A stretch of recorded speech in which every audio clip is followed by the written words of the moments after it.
Okay. Hare Go ahead, Krishna Liubomir. again. Hare Krishna. Śāstra-cakṣusā Prabhu. Thank Nice you to for see you. coming again. We should make this a regular thing. Sure. It's just that I have my own YouTube channel where I discuss, all the relevant topics. Yeah. But it's in Russian language. Right. But anyway, there I discuss also some news. It's called Varnashrama Study Center. So there I also discuss some topics, some news. And today I wanted also maybe to start with some news, relevant news to the topic of our discussion. War in Ukraine and how Prime Minister of India Modi gave demon-putler Bhagavad-gītā and why it is an offense. So before that I wanted to share with you one news that was published on dandavats.com. It's a Facebook page on dandavats.com, and it was news regarding Bhakti Bringa Govinda Swami Maharaj in some chat. I don't know what kind of chat it is, maybe for his followers, for his disciples. He published a news where he wrote, Hare Krishna, dear friends, may I ask you all to take a moment and say a prayer for my old disciple, Radha Manohara Dasa. He is from Ukraine and was dispatched to the front lines of battle in late November. The Ukrainian government has officially declared him and his partner missing in action. We do not know if he is dead, wounded, and cannot be evacuated or taken prisoner. Please request the Lord to protect him in whatever situation he may be, in either living or dead. Thank you all. Hare Krishna. So this is Radha Manohara Prabhu, a wonderful devotee from Ukraine, who is serving in Ukrainian army. Who was serving in Ukrainian army for more than 2 years, and indeed in late November he was reported missing, and we don't know what's the situation with him. But anyway, all of his friends, he's also a very good friend of mine as well. So we are praying for him, for his well-being, and the question here is why I brought up this news is how come this request for support on the part of devotees, it is not published publicly on Maharaja's Facebook page. So you see, he didn't publish this request to all the devotees, all thousands. He has more than 5,000 devotees following his Facebook page. How many are Ukrainians? At least, you see, I don't see his number of total of his friends, but I don't know. Almost all of his followers in Ukraine, all of his disciples, they are subscribed to his Facebook page. Right. They follow his Facebook page. Plus, lots of devotees from the West, they also follow his web page. You see, he has approximately 5,000 friends. Yeah, those are friends, and not only just friends. He also probably has followers as well. Yes, yeah. So, most of them, I guess, are his followers and his disciples. But anyway, he has 5,000 friends, 5,000 devotees, who follow him. Mm-hmm. And I found it rather strange. I don't understand how come this request for praying for his senior disciple in Ukraine, how come it was not published on his Facebook page. You know, You how are also come- a friend. Why don't you ask him and message him? Well, I did write it to him, but he didn't respond. You see, Oh, you saw that? Yeah, there it is. I wrote 3 days ago that he is serving in the Ukrainian army and he is missing. Can you please ask devotees to pray for him, hoping he is in captivity? Right. You know, That's a best and- case scenario, right? I mean, otherwise he's MIA. Yes, yes, it's the best case. Yeah. So this is a big question, you know, that I cannot understand. What's the problem of making this announcement public? You know, what's especially that it's his senior disciple in Ukraine. Every time Maharaj came to Ukraine, Radha Manohara Prabhu, he was serving as his personal servant, you know, as his companion. He was always there. He was helping Maharaj and so on. And he went missing. You know, devotees need to pray for him. At least, you know, it's the least thing they can do, right? Just to Yeah, pray. especially his friends, I would think, that are thinking Yeah. about him. And let everybody know, you know, from the West who are not in this chat. It's some kind of WhatsApp chat. You know, there are many devotees who would be, you know, eager to also join the Ukrainian devotees in their prayers for his disciple, but we don't see on his Facebook page this public announcement. So yeah, so That's strange. you know, I've been talking also with some Ukrainian devotees, and they were and I also asked them this question: what's the problem of publishing this request, you know, on public Facebook page, in all the media, you know? And they told me that the problem is that Indian government has very, you know, good relations with Russia, obviously with demon-putler, and somehow they decided that in GBC, in ISKCON leadership, that it's better we don't make any public statements regarding this war. Why do you think that Modi has such a relationship with him? Is he giving him oil and Russia's giving them money?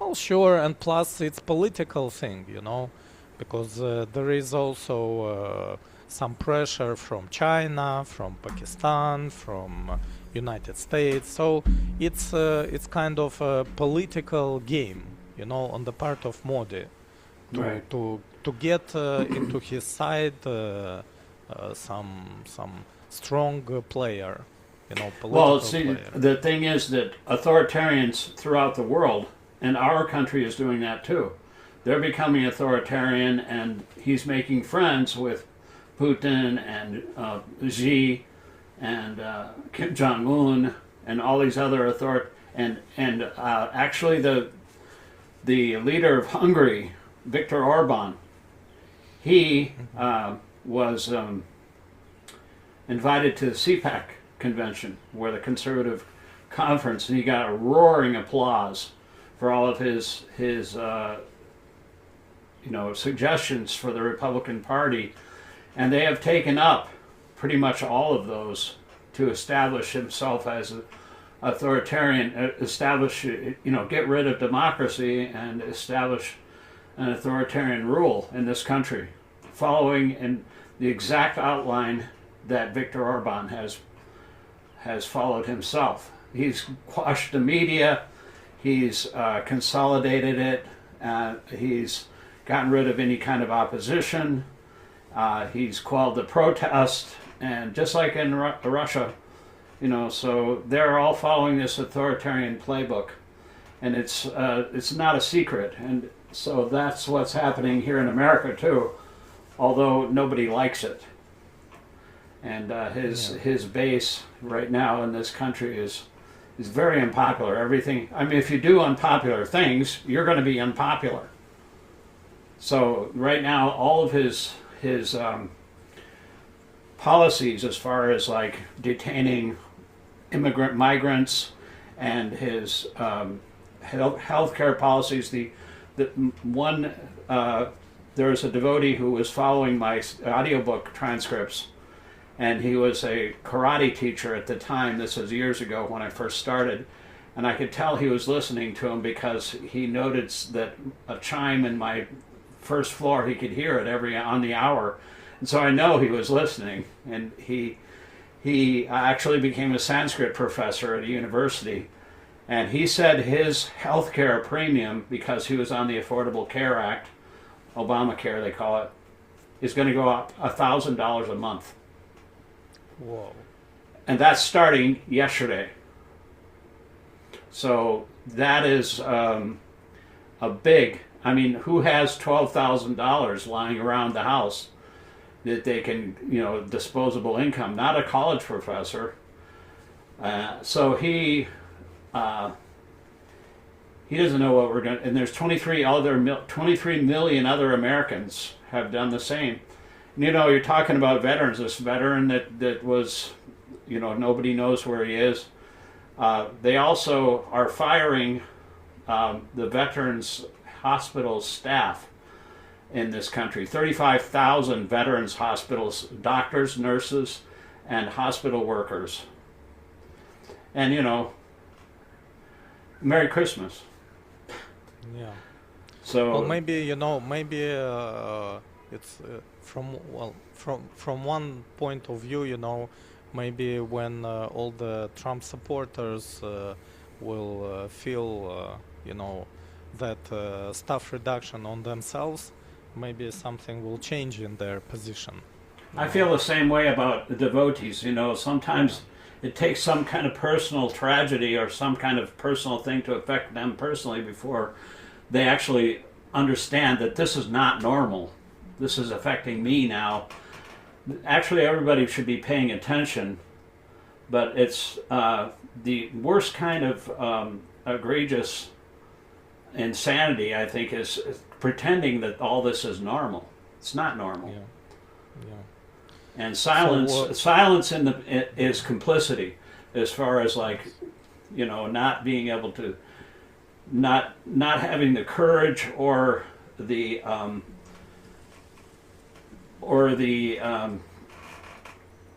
understanding the urgency of the situation. If you don't speak up, that is also a sign of just selfish attitude, and not understanding what really is important for the world going on at this point. So we all have to pay attention and get involved in whatever way we can, and we have to make sacrifices that might be a little uncomfortable, but we have to be as courageous as we can. Just like your fellow devotees there in Eastern Europe.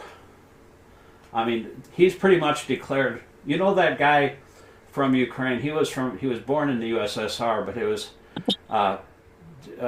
Rachel Maddow did a documentary on him. Les Parnas.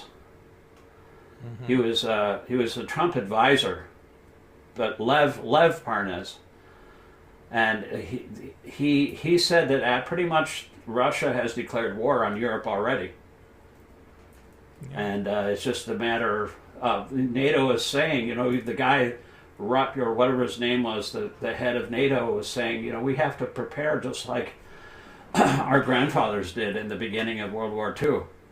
And that's, I think, Schick also, was it the Chancellor of Germany just coming out saying that, and also an admiral or someone in the UK military, they're already preparing. They're already preparing, like making plans. Because it's not a matter of, I mean, Ukraine is part of Europe. Mm-hmm. Yes. It's an independent democracy, and there was no reason for him to invade. But he wants to make. Who knows how long he will go, how far he will go. He after Ukraine, maybe he'll go into Poland. Maybe he'll try to take all of Europe. Who knows? He wants the USSR back. Yeah.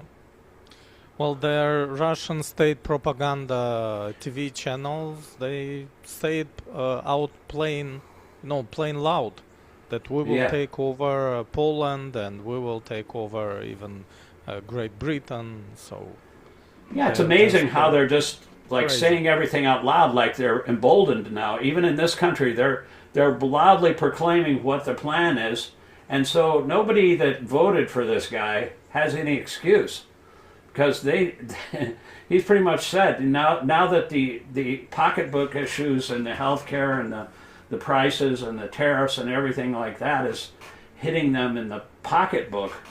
It's just like I think Devamrita Swami from New Zealand. He said that in Europe you've had so many wars, but they're kind of like a little bit more reserved. But in America, we feel like we have a right to sense gratification. We're slapping each other on the back, and like joking and thinking that this is going to last forever. He said there's going to be a big rebellion when Americans get their sense gratification taken away. I mean, that's what causes riots and things like that.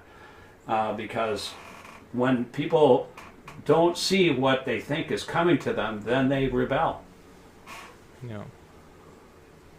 So getting back to that question, that maybe ISKCON leaders and gurus and preachers and GBCs, they're silent. In 4 years, practically 4 years, not a single one of them made a public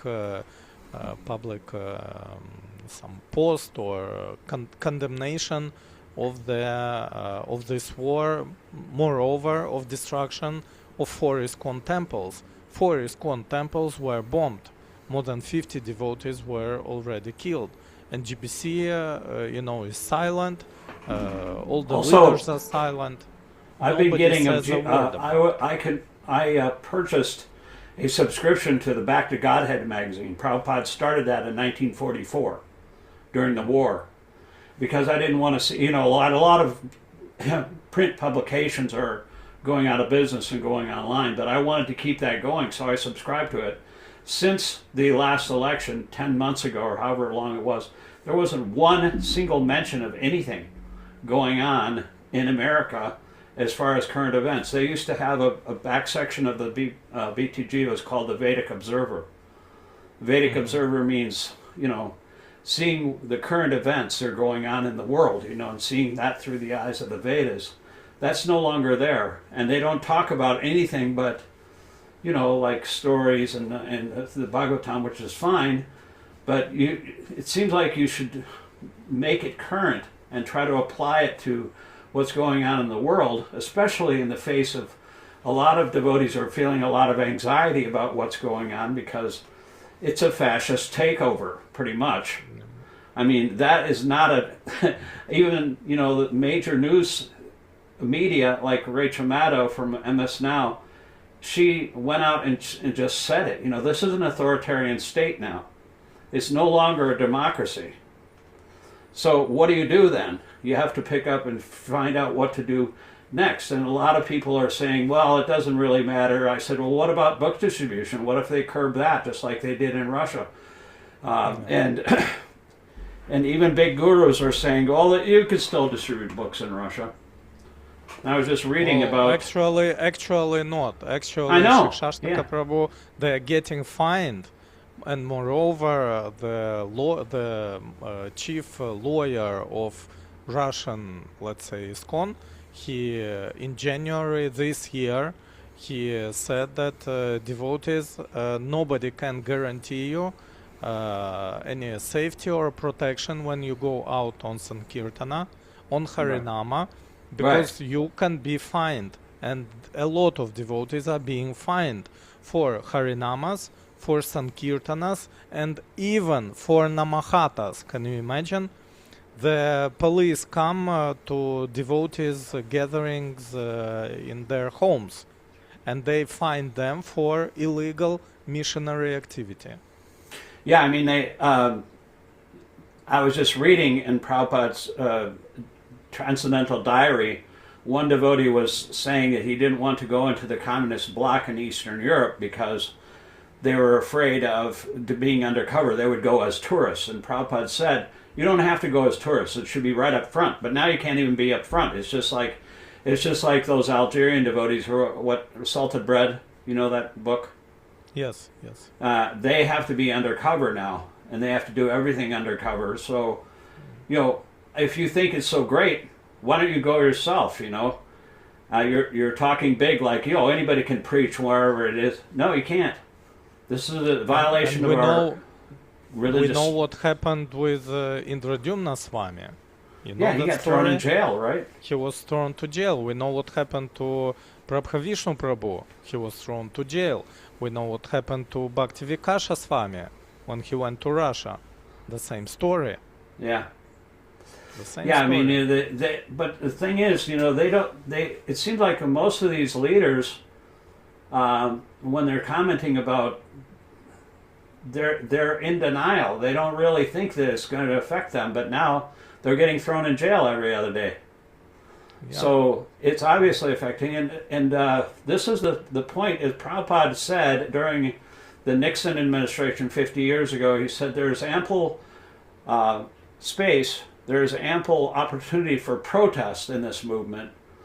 Just like Lord Chaitanya Mahaprabhu, when they tried to stop his Sankirtan activities, he had hundreds of thousands of devotees organized and went to the Qazi's house. And the Qazi was afraid, as he rightly should have been, because they were angry. And, unless there's if that didn't happen, if Lord Chaitanya hadn't have organized that, we wouldn't be here today talking as devotees. There would be no Sankirtan movement, because Lord Chaitanya's movement would have not even got off the ground. It would have been killed there in Navadvip when the Qazi gave that order. So it's very important.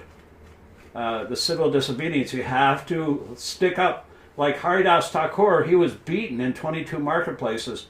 And when he didn't die, they were complaining that he didn't die, and he said, okay, well, I'll just die then. And he put himself in a state of suspension, so they thought he was dead, and they just threw him in the Ganges and thought their work was done, because they didn't, Haridas said, well, if you're going to get in trouble, I'll just die then. And so he pretended to die, and then they threw him in the river, and he came up and rejoined Mahaprabhu.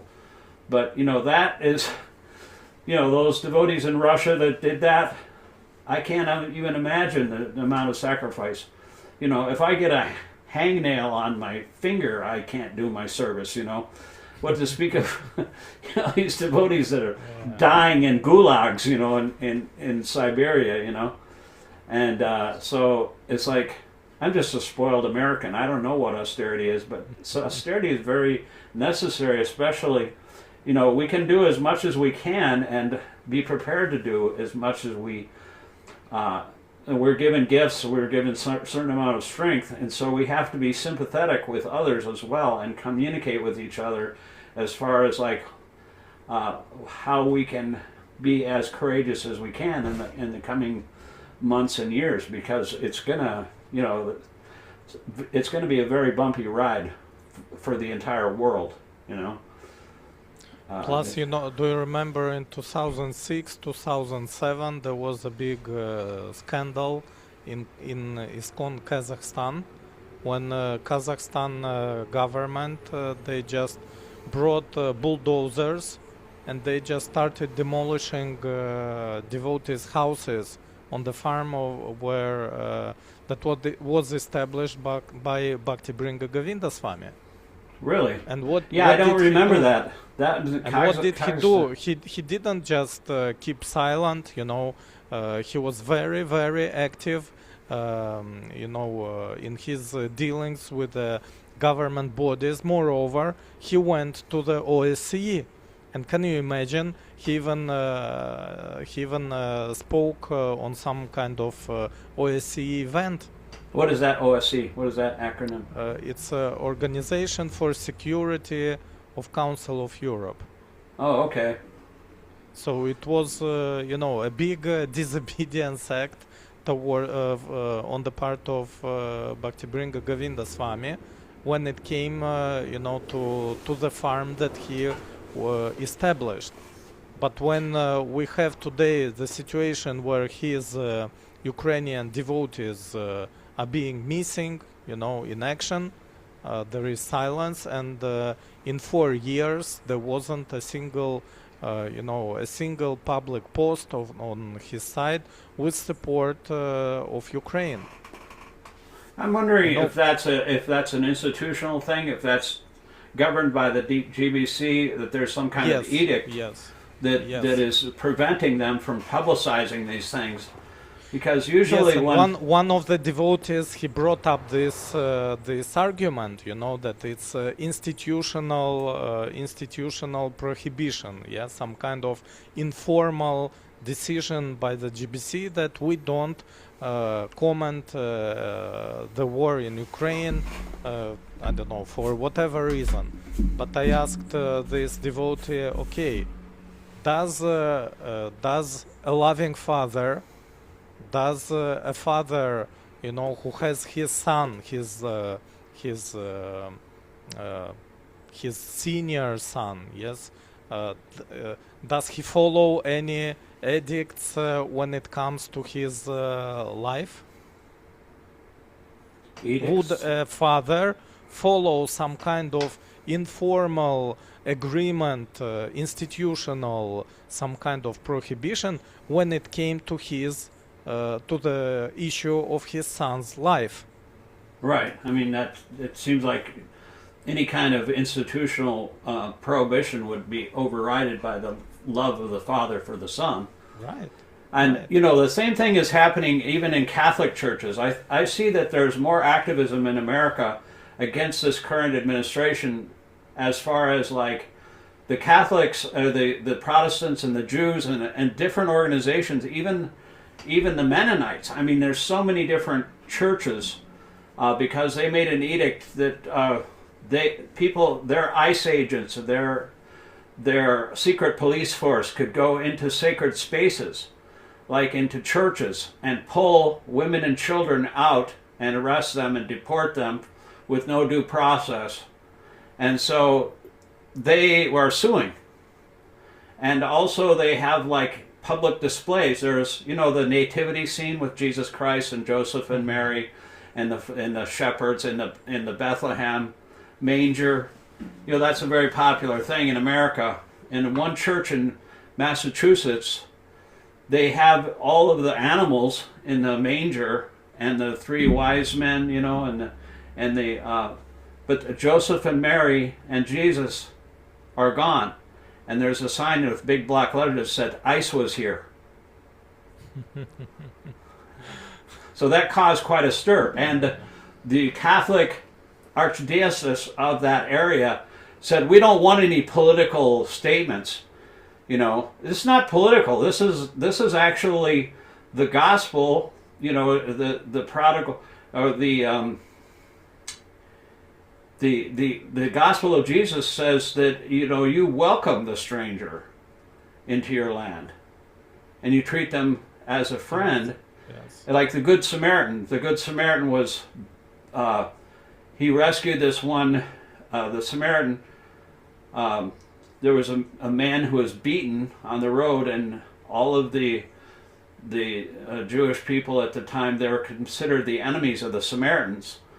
And he was, nobody helped him. So there was one Samaritan actually dressed his wounds and put him in a motel and told the motel keeper or hotel keeper that if there's any expense, I'll pay for it. And so some lawyer was saying, well, how do I get to heaven? And Jesus told him, you follow the word of law, like love thy brother, or love thy God, thy Father, with all your heart and all your mind and all your soul, and thy brother as thyself. And then so the lawyer, being a lawyer, he tried to get around it. He said, well, who's my neighbor? And so Jesus said, that person, the Good Samaritan. Samaritans are considered the enemies of the Jews, the migrants, the outcasts, the pariahs. Yeah. And so that is your neighbor. If you don't consider him your neighbor, then you're not really following the commandments. And so that is a lesson as well. And it seems like Christians are doing that. There was a guy that was like dressed up in a motorcycle outfit. He was on a motorcycle.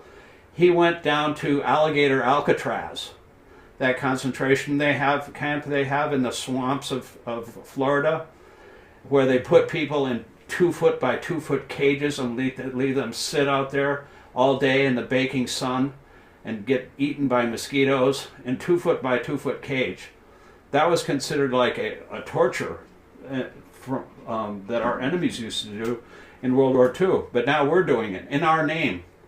And so he went down there to show solidarity. And he wasn't just an ordinary biker, although he looked like a biker. He was the archdiocese of the Catholic Church who showed up down there on a motorcycle.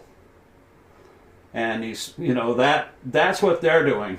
And there's also a pastor who went to the Bodview Detention Center in Chicago, and he had his hands up in the air, he was praying, and they shot him in the head with pepper balls 3 times.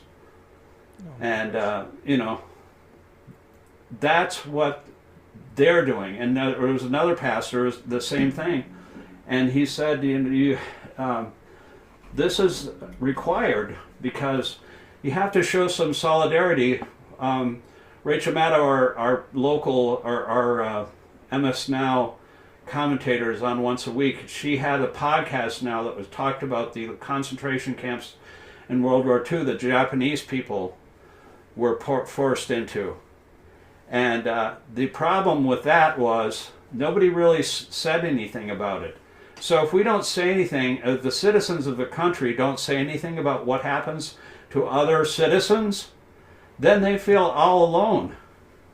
At least you have to show, especially the spiritual people, have to show some compassion for people that are suffering. And they have to bind with them and show that they care. Otherwise, they feel like, they've been forsaken. That is one of the most important things I've learned as kind of an activist. The duty of brahmanas. Yeah, the brahmana is, if you don't take care of the suffering of the people, your brahma tejas, the spiritual power that you have, runs out like water in a cracked pot. You don't have any more potency anymore because it's an offense. Because all of God's children, no matter if they're brown or black or whatever color they are, they're still God's children. So you can't discriminate against them on the basis of their skin color. I mean, Trump has come out with the most racist things about Somali immigrants. He said Ilhan Omar and all the Somalians in Minnesota are garbage. He said that, garbage. So this is just blatantly racist, and that's his governing principle is now based on this hate. And hate is, democracy is very fragile, and it can be broken by this hateful rhetoric because people normalize it and they think it's like, and they're just fighting with each other now, and they don't believe anyone anymore, and they're afraid of each other. It's just fear-mongering and racism, and that's what built the Third Reich in Germany, and it's happening again here in America. It's happening all over the world, actually. It's a pity that devotees don't understand that today it's some immigrants from Somalia, but next day it may be the Hare Krishnas. Yeah, I mean, they've deported Indian people too. I mean, they're brown. They don't want anybody but white Christian men in this country. He belittles even women, any kind of woman.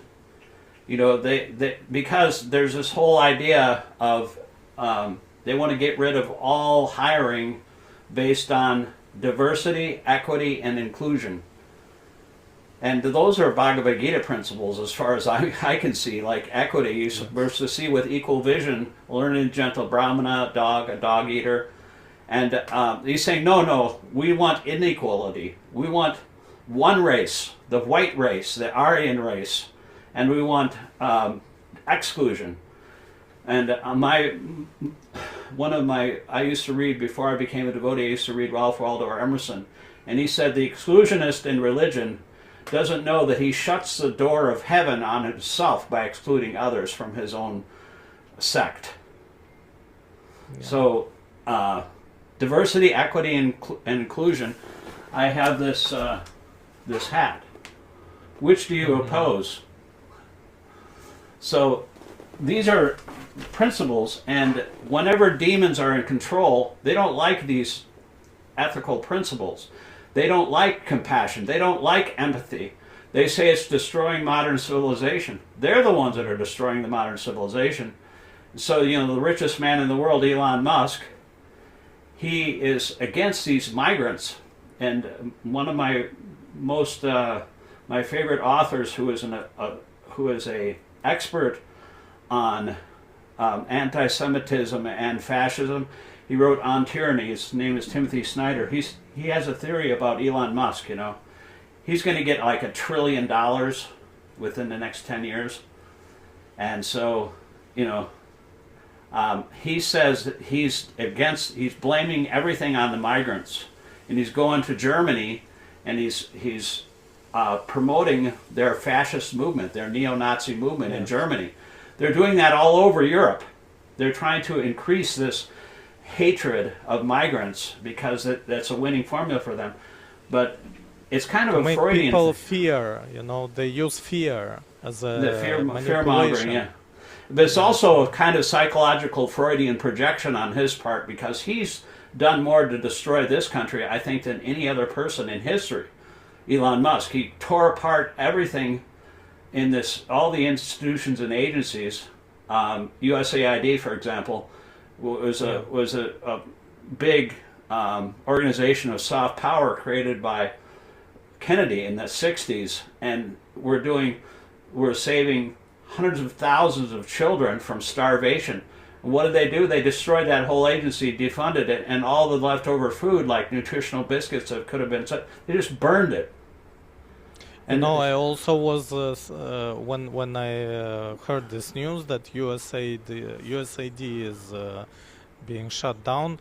You know, I just thought that this is an agency that helped the U.S. people, the American people, gain sukriti, Right. you know, gain piety, because all the American people invested part of their taxes, part of their work into helping the people in other countries. And by such activity, it's a pious activity.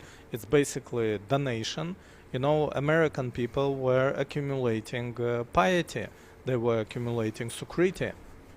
And when they closed it down, basically this stream of sukriti that was going into the US, it's just stopped. And also all of our soft power, Russia and China are now jumping on that, and they're filling the vacuum. Where the United States was building bridges and helping people, because we don't believe that anymore. We don't believe in helping people. In fact, Elon Musk said that compassion is just a bug in Western society, you know, and it's going to destroy Western society. Well, it's a demonic philosophy. Yeah, it's just like Vena. You know, Vena said, stop all the sacrifices. We don't need Brahminical duties like that. Get rid of all of it, and you just worship me. So that's what the demons want. They think they're God, and they want all of the worship for them. Even when this guy, this beloved actor, was killed recently, Rob Reiner here in America, he played in the 70s sitcom show, All in the Family, but he was a big activist, but his son was murdered. And Donald Trump said that he said it was his fault. He's the victim of the murder, but he said it's because he spoke against Trump that therefore he got people angry, and therefore it was somehow his fault that a domestic murder happened to him, and he's blaming the victim. And even some of our biggest supporters of Trump, like Marjorie Taylor Greene and Ted Cruz, were aghast at this Yeah, somehow or other, his whole modus operandi is to make everything about him. You know, even the murder of a beloved actor, he just scorns that and reviles that person and finds a way to make everything about him. Even when the World Trade Center came down in 2001, he bragged that actually now I have the biggest skyscraper in New York City. Well, that's some crazy position, of course. Yeah. You know, I also wanted to share my finding with you. Yeah. I want to get on with the talk here. Yeah, it's just that I found I was doing some research regarding position of Indian religious organizations on the war in Ukraine, and I found a statement from CT6 regarding Russian invasion of Ukraine. What is CT6? These are the Indians, you know. They're Sikh. From the Sikh tradition, right? Yeah, from the Sikh What does tradition. it mean, city Sikhs? City. That's just a handle of their Facebook page or something. Yes, it's I guess. UK's like okay, they're in the United Kingdom. In United Kingdom, yeah, it has more than 10,000 members and the reach of 40,000 individuals. Right. So the largest network of Sikh professionals in the UK, an organization bringing Sikhs together worldwide. Okay, so this organization, they issued a statement on February 25, 2022, and I just wanted, for us to compare it with official ISKCON communication statement on Ukraine. So which one we are going to read first? Let's start with ISKCON communication. So as members of ISKCON, we offer our prayers for all persons who are victims of the evolving situation. You know, they call the war, the invasion, a situation. Yeah, it seems like situation. This happened right 1 year after the invasion, right? No, it like was 2022. 2022, yeah, it was February. They invaded 24. 4 years ago, so Yes, it's 2021 yes. that they crossed the line. No, in 2022. Oh, okay. The invasion was on February 24th, I think, 2022. Okay. So it's a situation, Right. some kind of situation. Whereas the Sikhs, they clearly labeled it invasion. Right. They're not even allowed to say war in Russia. Yeah. So they can't say that. Yeah. It's a crime. But now demon-putler is saying it out loud without any problem. He said, we are at war. But if somebody from simple citizens says it's a war, he will be fined or maybe put to prison. Right. So we earnestly pray that no more innocent people may suffer and that peace will soon return to that region. We are especially heartbroken that thousands of devotees of Lord Krishna are living in the areas in conflict. Members of our communities live in both Ukraine and Russia, and we fear that great pain is being borne by them. Excuse me, but who is attacking who? What did he say? It's like great. Members of our communities live in both Ukraine and Russia, and we fear that great pain is being borne by them. How Russian communities are bearing pain. Right. While Russia is invading Ukraine. Oh, They say the Russians are involved. Russia. Yeah, like Yeah, when our Fox News, ex-Fox News commentator went to Russia, he was just lauding it how beautiful it was and how the supermarkets are so modern. You put a quarter, you put some coin in, and you get the shopping cart out. It's just so modern and modernized, and it's a very nice place to live, Russia. Well, it's only Moscow, you know. It's only Moscow, but if you Everybody go, else is living on potatoes. yeah, yeah. So you see, it's some kind of I don't know, crazy stuff that Russia, members of Russian community, bear some great pain. It's kind of some nonsense. I don't understand. Maybe they meant that It's a false equivalency. They think that because this country is at war with this other country, that they're trying to make it equivalent, and that's called false equivalency. It's not that the people of Russia are not suffering like the people of Mariupol. Yeah. Mariupol doesn't even exist anymore. It used to be a beaming city on the sea, but now it's just a wasteland. All the buildings are gone. So I don't know how you can compare the two. Yes. And basically, you know, it's again equivalence between aggressor and victim of aggression. They say that, you know, they present it like they are equal, like it's some kind of conflict between equals, but they are not equals. There is aggressor and there is victim of aggression. The saints a real king would stand up to such an aggressor. Yeah. And protect the citizens, because that's what the kingly duty is. It's all described in the fourth canto, and also Bhishma's instructions to King Yudhisthira. You know, when he was feeling guilty about the war in Kurukshetra, he instructed him on the duties of a king is to protect the citizens, just like a father would protect their children. That should be the level of concern and care. They should make sure that they're employed and that they don't have any problems. In fact, when Yudhishthira and Parikshit were in charge, they would complain if the weather was bad, or if somebody had a miscarriage or something. They would blame the king.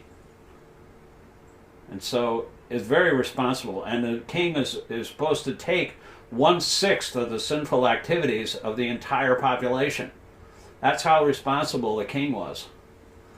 So you can't become a king unless you can deliver your dependents from the cycle of birth and death. You can't become a king, you can't become a parent, you can't become a demigod, you can't be have any progeny or any kind of dependence unless you can deliver them from janma mrityu jara vyadi, birth, death, old age, and disease. Those are the real problems. Yeah.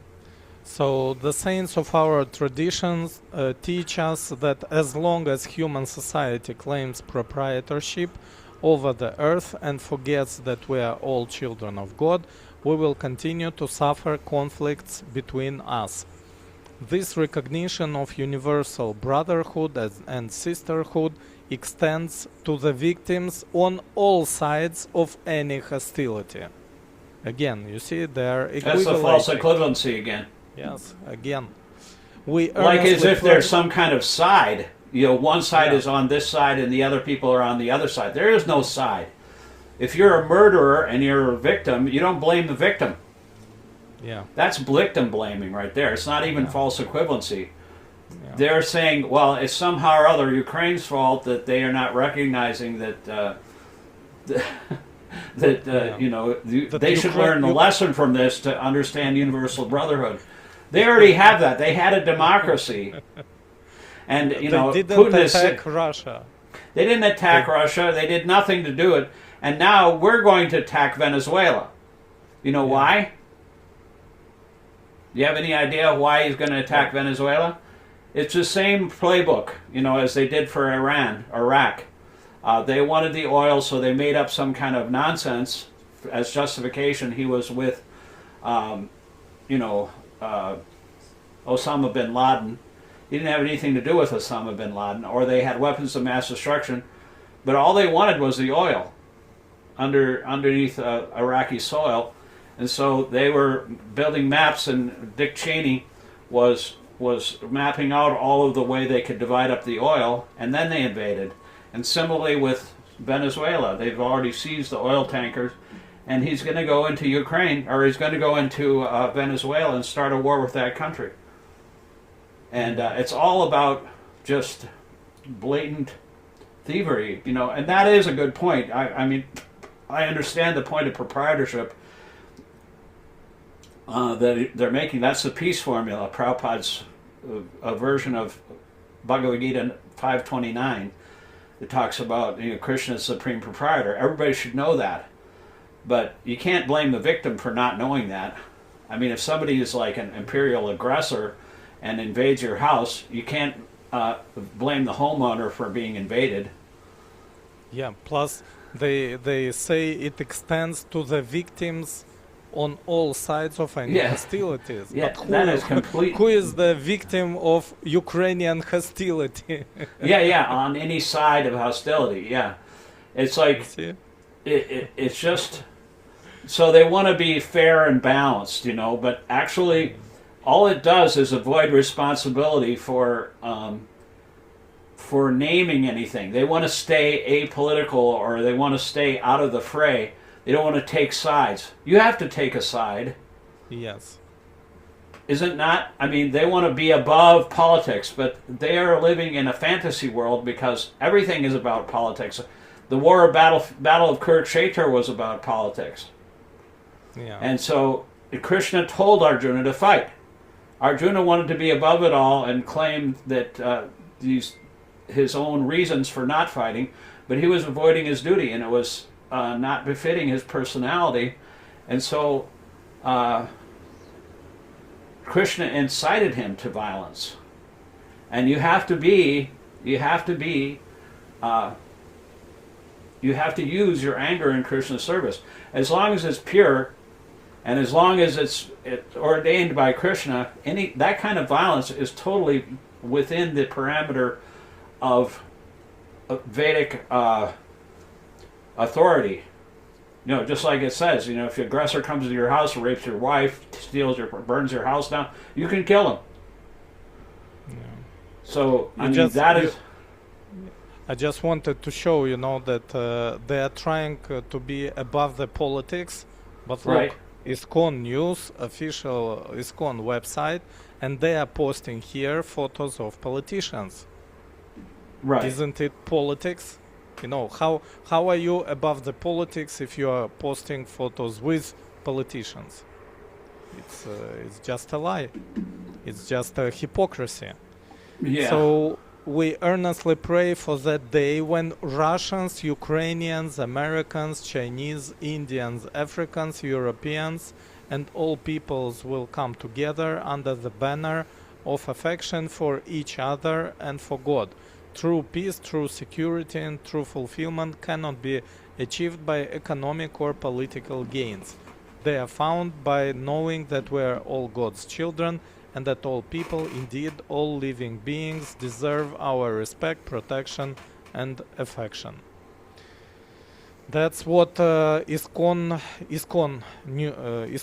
GBC made a statement, and let's compare it with a statement from the Sikhs. You know, they, as far as I remember, they are kshatriyas. They are. Well, actually, the founder of the Sikh organization, the original founder, he was friends with Chaitanya Mahaprabhu, wasn't he? Oh, really? I didn't know. Yeah, the Sikh was in the Middle Ages. He actually met Lord Chaitanya.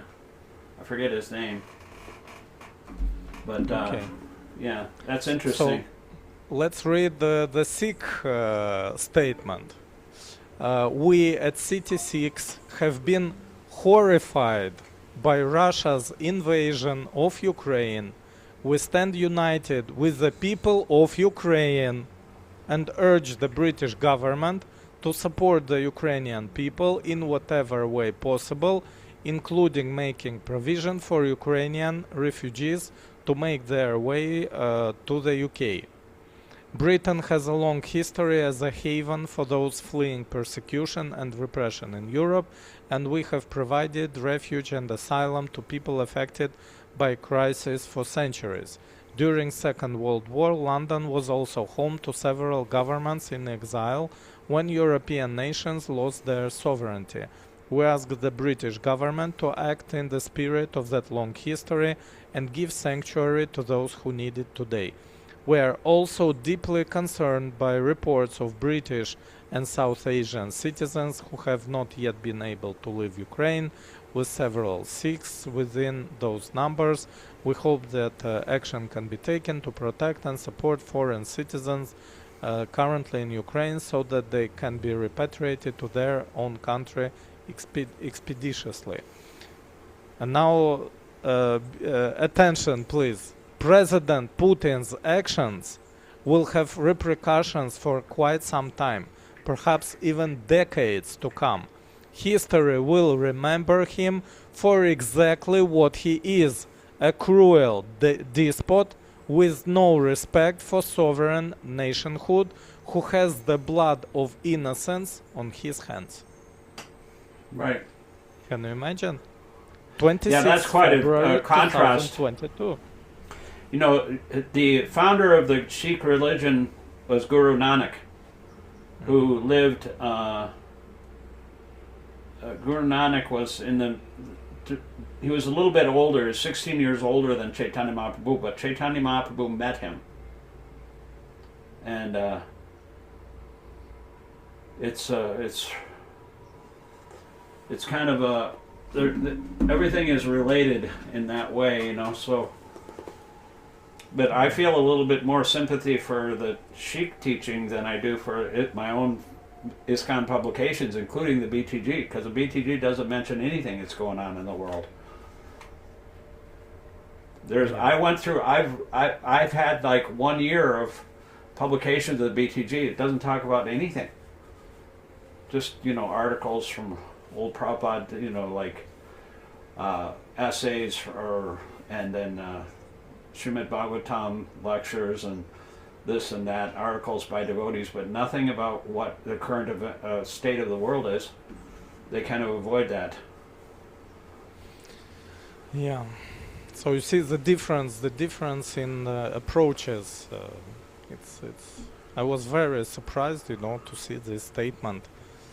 You know, there's one thing that's a little bit of a subtle point, but you know, when Parikshit Maharaj came upon the demon Kali, who was presented himself as a king, and he was beating on the legs of Dharma and Bhumi, the bull and the cow of religion, and he was immediately throw out his sword and said, you know, who is hurting these innocent animals? Because that's the duty of the king, to protect everyone, not only the human beings but also the animals. And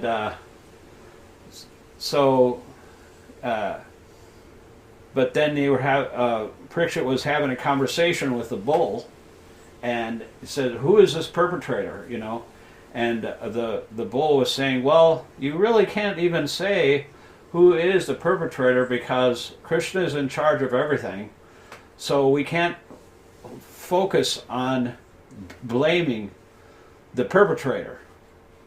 Now, I don't know if ISKCON has the same kind of mentality that you can't blame any particular person. We have some kind of false equivalency, or all sides are to blame. But that is a subtle religious point, that the person that is condemning, in other words, calling out the miscreant in some kind of the wrongdoer, in other words, if you're doing that, you are as equally to blame for the wrongdoing as the wrongdoer himself. That's a subtle point. And it takes a bit of intelligence to actually comprehend that, because otherwise, what is the value of justice? What is the duty of a king if he's always has that mentality? You know, you have to actually rule a country and protect the citizens, and if some rogues and thieves are going out, you just can't say, well, it's just karma, or, you know, it's just, you know, people deserve it, you know. If shit happens, you deserve it. You know, that's the one of the precepts of certain religions, you know. Like there Well, was actually, Krishna says in Gita that the intricacies of karma are very difficult to understand. yeah. Remember? So you Yeah, and shouldn't also- even try. And again, I also had a very serious discussion with one of my acquaintances on this point, because he was also saying Krishna controls everything. It's devotees' karma that they're being killed and so on. But Right. the issue here, you know, devotees don't understand that the law of karma Yeah. is secondary to the law of dharma, because karma is the result of following or violating the law of dharma. Right. So which one is principle? You know, they're just connected, and the principle is the law of dharma.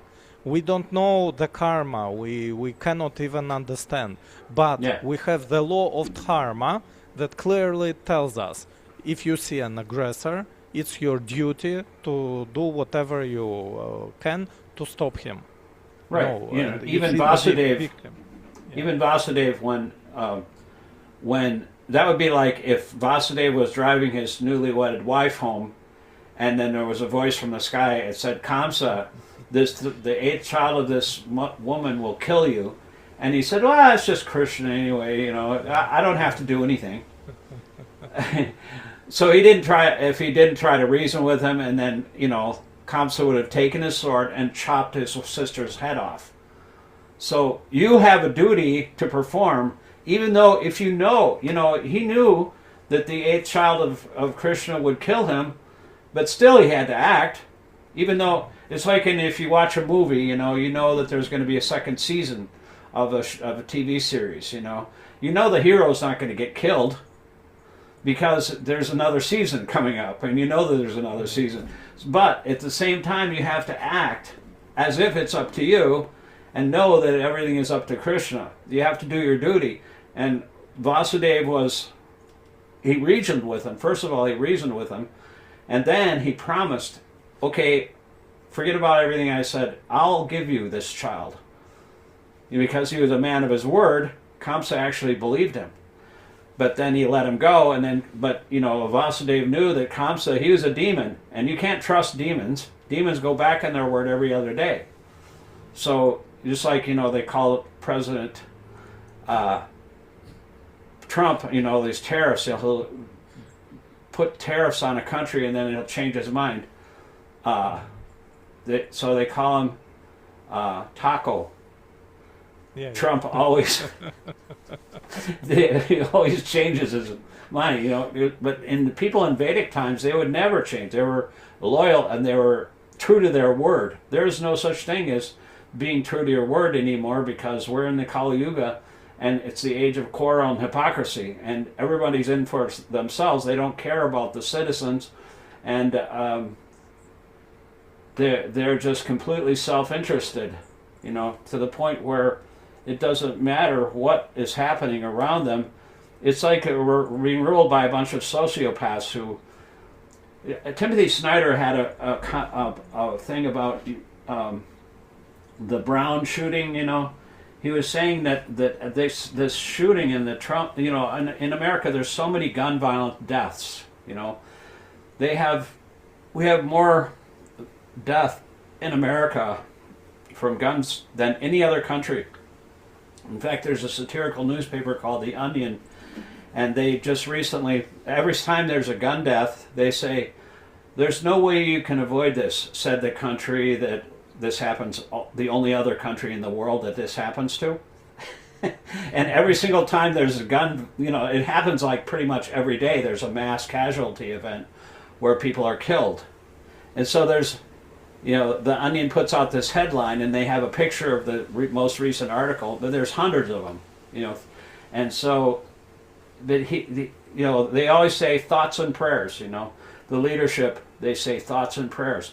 But this is just an abdication that you can't do anything. So it's actually a kind of a regime change in and of itself. It's not a regime change based on law, it's regime change based on blood. That was the point he was making in that article, that because they're saying there's nothing you can do, when actually there is something you can do. They could have stricter gun regulation. They could have background checks and things like that. It's common sense laws like that. But they won't do those things. And so therefore they're just saying, well, there's nothing we can do. And so that is just actually making a regime change based on violence and blood and inevitability and not doing anything about it, Yeah. That was kind of an interesting article. But, Okay, so getting to the first announced argument that Śrīla Prabhupāda authorized to distribute books to everyone, demons or not. right. Right. So Are you going to share that? just a second. Yeah. So there was one comment where a devotee supported this gift of demon-putler, and he claimed that what's the problem? Why are you? What's wrong with you? Yeah. Right. So what I replied? Well, first of all, not everyone kills. More than 50 devotees. Not everyone kills more than 50 devotees to be called demon. Though pickpocketer and the child abuser are both criminals, there is a huge difference between their crimes. Demon-putler killed more than 50 devotees and bombed 4 temples of Śrīla Prabhupāda, making him the most disgusting demon on the planet. Because a common argument, everyone is a demon, everyone is a sinner. So if I'm a sinner, so why should you give me a book, right? Right. But there is a difference, just like between criminals. There is a pickpocketer and there is a child abuser. And though they are both criminals, there is a very big difference in the gravity of their crimes. So the same thing with distributing books and doing preaching to demons. There are like regular demons, and there are offenders, atheists that use spiritual knowledge to justify their crimes. Plus, Madhyama Adhikari does not care for demoniac living entities. Srimad Bhagavatam 4:22-16. Madhyama Adhikari doesn't preach to demons. But what kind of demons? To demons who use Vedic knowledge to justify dharma. Those kinds of demons. Yeah, I always used to say that people who use the word of God or the name of God to justify division, hate, and personal profit for their own agenda, there's a special place in hell for those people. Yeah. And even Lord Balaram, Balaram, he went into the assembly of sages at Namasharanya, and everybody stood up, except for that guy on the Vyasasan, Ramaharshan Sutta. I mean, he was a disciple of Vyasadeva, so qualified. But because he didn't respect Lord Balaram told him, he was thinking to himself, I have advented just to kill hypocrites like this, who pretend to be religious. They don't offer respects to God himself. I have advented to do that. And there is no more sinful rascal than that kind of person. So that's what I've always thought, like there's a special place in hell for those who pretend to be religious and use the word of God for their own sinful activities to justify. I mean, the KKK, the Ku Klux Klan here in America in the 1920s and 30s, they were very highly religious, so-called religious. And they have this thing that's becoming very prominent in America right now. It's called Christian nationalism. And they're using these authoritarian, racist things and justifying it with biblical references. And, J.D. Vance, our vice president, he used to say that you don't have to take care of everybody in the world, you just take care of your own family, and then it proceeds out from that. But then the Pope himself and the Christian bishops, they said that's not theistic. I mean, God cares about the whole world. He doesn't just care about your family or your bodily extended relationships. It's kind of an apasampradaya, this Christian nationalism. Yeah. And it's also similar in India. I mean, the Hindutva. Have you ever heard of the term Hindutva? No. That is a Hindu nationalist organization. I mean, Modi is promoting the same kind of nationalism in India because he's trying to rally all of the people in India behind this nationalistic fervor, But Bhagavatam says if you consider the land of your birth worshipable, you have your mentality is like that of an ass or a cow, because you're misidentifying. You don't go visit the men of saintly people in your country. You think that the land of your birth is worshipable. That means you have a very low mentality, and you're not really a religious person because you don't inquire from the saintly persons. That's the verse in Bhagavatam like that. And so this nationalism, he wants to rename the entire subcontinent of India Bharat. He's already renamed Bombay into Mumbai and Calcutta into Kolkata. He's trying to make it all old school, so everybody can relate to it like he's like a originalist, true Indian or something. But it's all based on nationalism, and he's allying with Putin, and he's also very much against all kinds of Muslims. They're dividing and attacking the Muslims and using this Hindu nationalism to justify it. They had that big temple about Lord Ram they just opened up last year, 2 years ago. Yeah. That was built on the remains of a Muslim mosque. And people were very upset about that.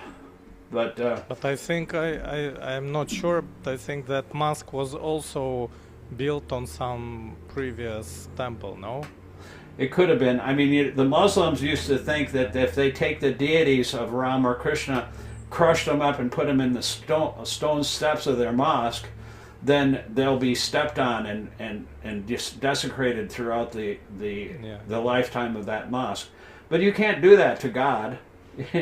God is not a material form. They think that you can make God into material form and then desecrate him like that. But God is above all that stuff, So it doesn't matter, this is just sectarianism and thinking that my sect is better than your sect and you don't know anything.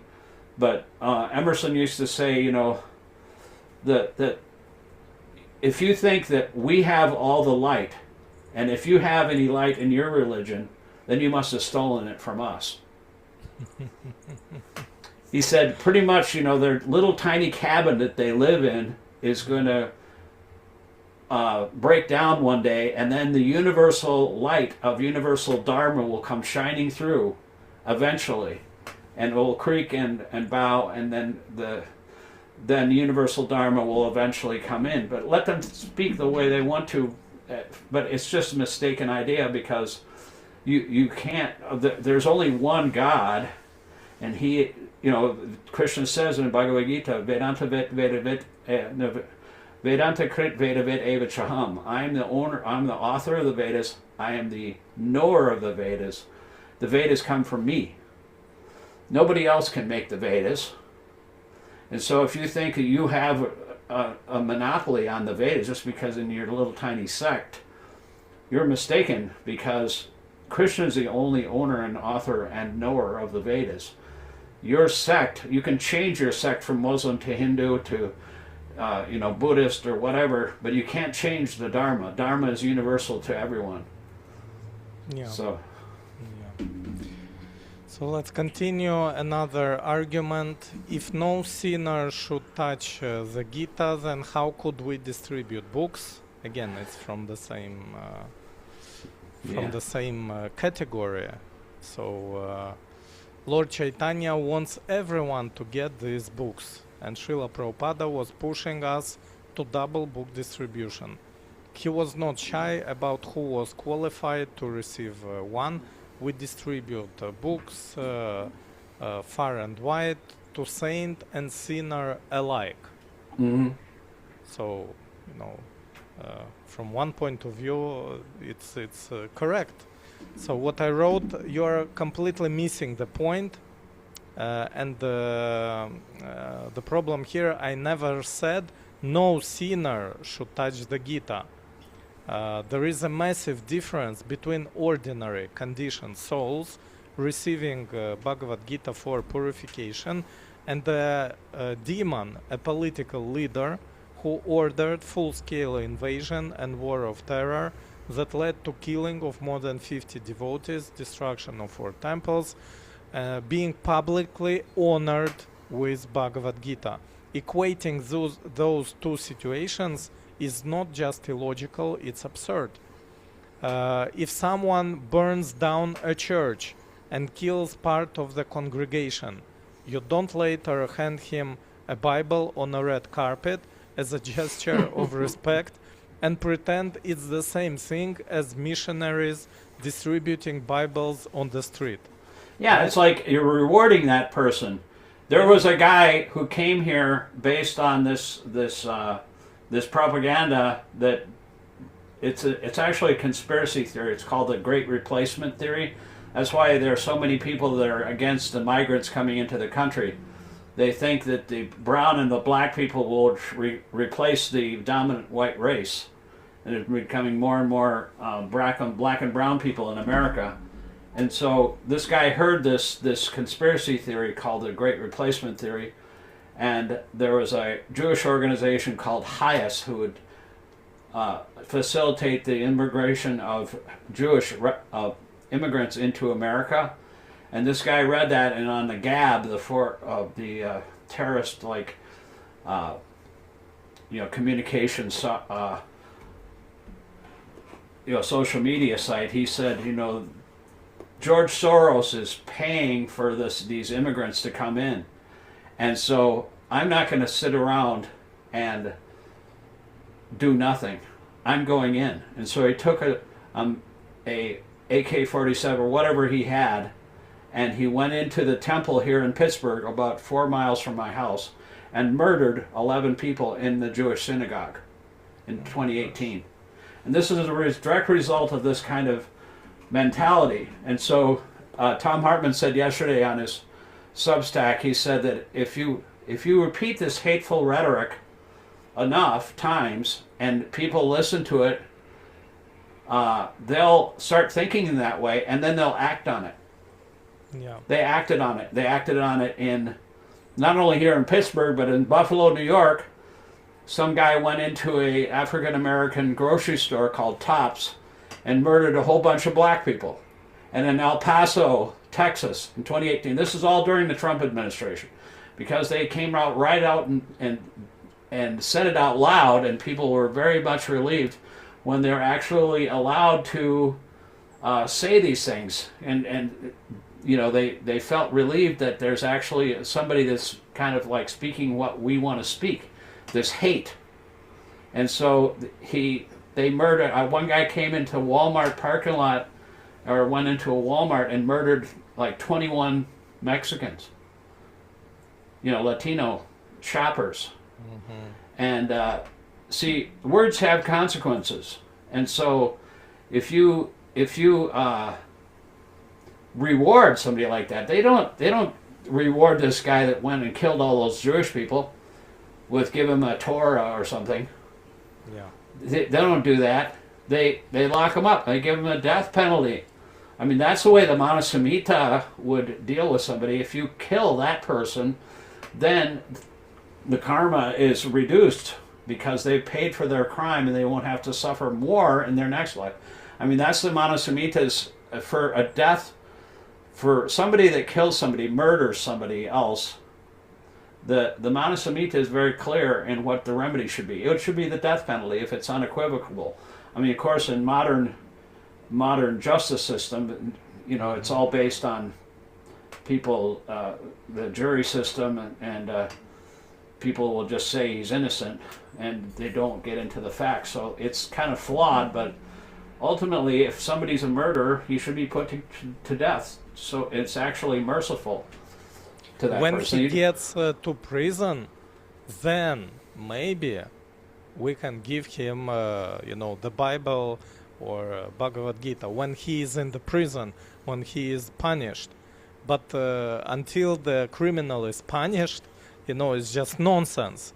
Yeah, I mean, if you reward the criminals, just like during the Nixon administration 50 years ago, Nixon himself was pardoned for all his crimes, and all of the National Security Advisor, like Napolitano, and all these guys that were in the cabal of his criminality, they were all pardoned.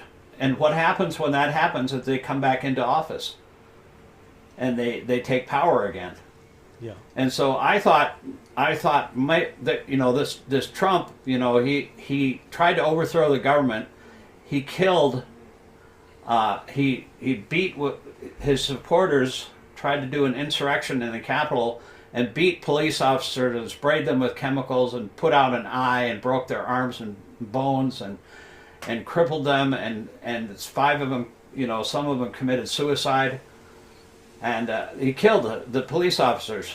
And now I thought, this guy's never going to be reelected. And then he got reelected. And then I thought all those guys that did that would go to jail. And now they're all pardoned.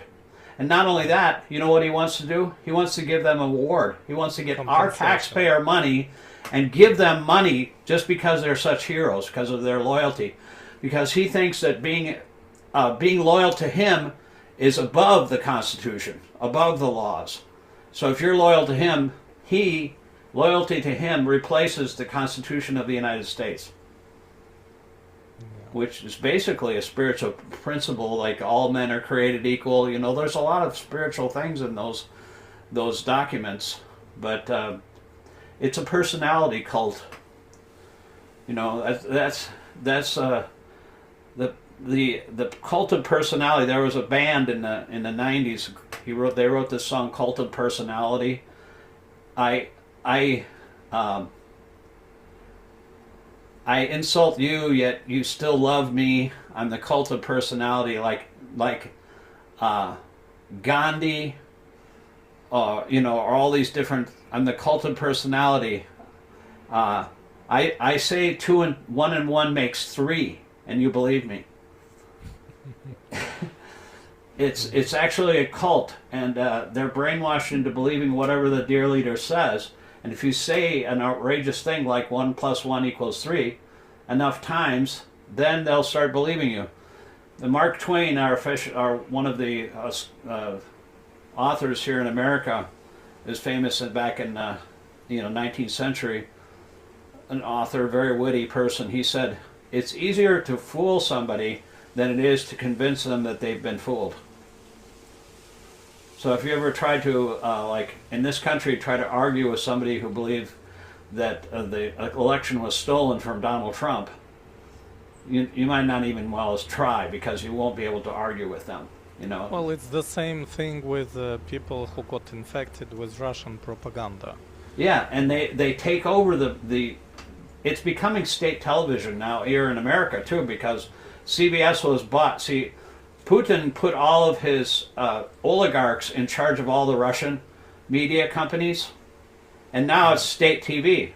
And so the people are fed a line. I brought this one Ukrainian older lady, and she was saying, "No, Putin is not a war criminal. He's nice. He wants Russia to be nice, And so, we had a big argument, but then I kind of smoothed it over at the end, and she gave me a $50 tip for bringing her to New Vrindavan. But she was in Vrindavan. But she's from Ukraine, but she has this idea, because she's been contaminated by the state propaganda, that Putin is nice, and he really does care about Russia. He doesn't care about Russia. He cares about his own agenda. Everyone. Because he kills not only Ukrainians but Russians as well. Yeah, look at Navalny. He died in prison, but the same thing is happening in America. The Ellison family bought Paramount Pictures. No, yeah, it was Paramount Pictures, who is the parent company of CBS. And CBS owns a Colbert Reporter, who is a comedian who was on late night television show every night, took over from David Letterman, and he was criticizing Trump, and so he said he should get rid of him. And they were doing a merger between the companies Paramount and Skydance, I think the name of the company was. So they bought Paramount, and so now they've installed like a person who is in charge of the news media for CBS. And they are monitoring it. And if you say anything against the dear leader, you're out. You know, so they actually, I told my wife and I have been listening to the morning news before she goes to work in the morning every morning. We watch CBS Morning News for the last 14 years, and there's a Gayle King who is like a friend of Gayle King, or Gayle King is a friend of Oprah Winfrey, you know, pretty famous journalist, but she's a little bit liberal. She's for vaccinations and, you know, like that, and she would never say anything, but she had this liberal bent, and I said, look, watch, she's going to be gone, and so she's fired now, and she's going to be out of that company. And they just did a long interview and promoted it like crazy on the CBS. They did an interview with the wife of that Nazi guy that got assassinated, Charlie Kirk. Erica Kirk was on. They did a big interview from the new media manager of the Paramount company, or the Skydance company, CBS News, and they were promoting it like anything. But you know, it's just a continuation of this right-wing authoritarian takeover, and pretty much, you know, there's not going to be any kind of entertainment anymore, because the same thing happened in Hitler. You know, Himmler and if you criticize the Führer, then you were gone. You know, they wouldn't allow that. You know, because usually dictators are very thin-skinned. Yeah. And so to continue. Yeah, go ahead. Okay, to continue this discussion in terms of should we preach to demons, honoring a demon aggressor who kills devotees is distributing sacred scripture to uplift people is one thing, but honoring a demon aggressor who kills devotees is something entirely different. A sin is a moral failing, a product of conditioned nature. Everyone has those, and the Gita indeed is meant to purify such people. But Vaishnava aparādha, especially violent harm to devotees, is categorically different and far more serious. The scriptures repeatedly say that offenses to devotees are spiritually devastating, far worse than ordinary sin. And we are not talking about insulting a devotee. We are talking about killing more than 50 devotees. This is not everyday sin. That is massive, intentional Vaishnava aparādha, which the tradition treats as one of the gravest offenses a person can commit. So no, putting a Bhagavad-gītā in the blood-stained hands of someone responsible for mass violence against devotees is not the same as book distribution, not even remotely.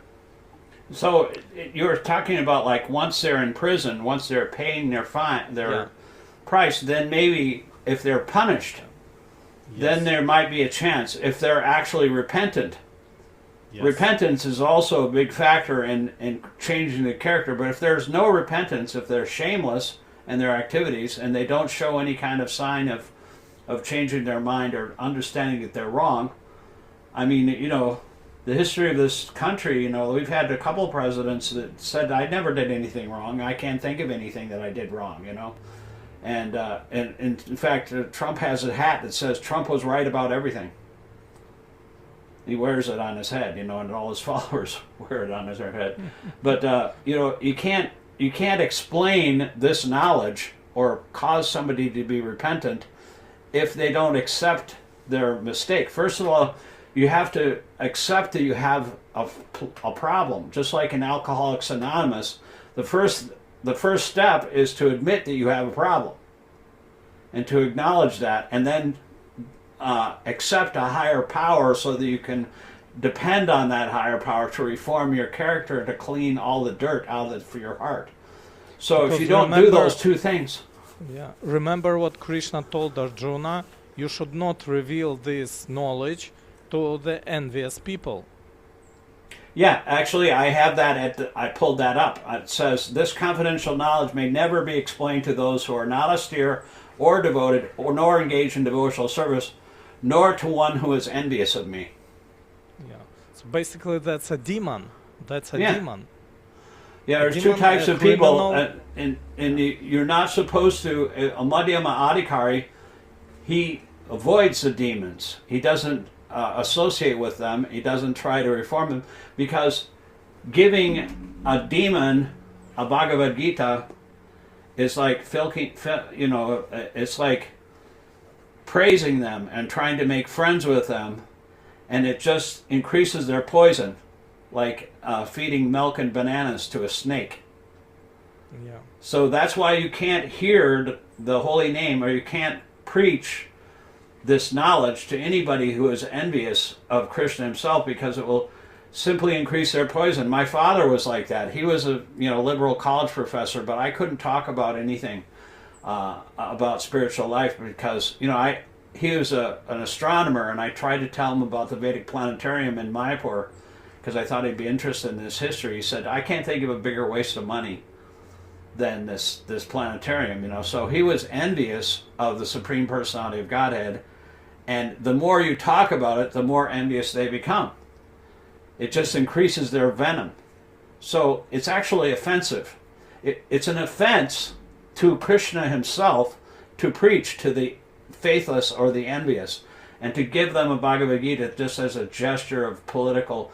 I don't know what Modi thinks when he gives them this. He says, he's just self-promoting, He said, look how generous I am. I'm giving them my own culture.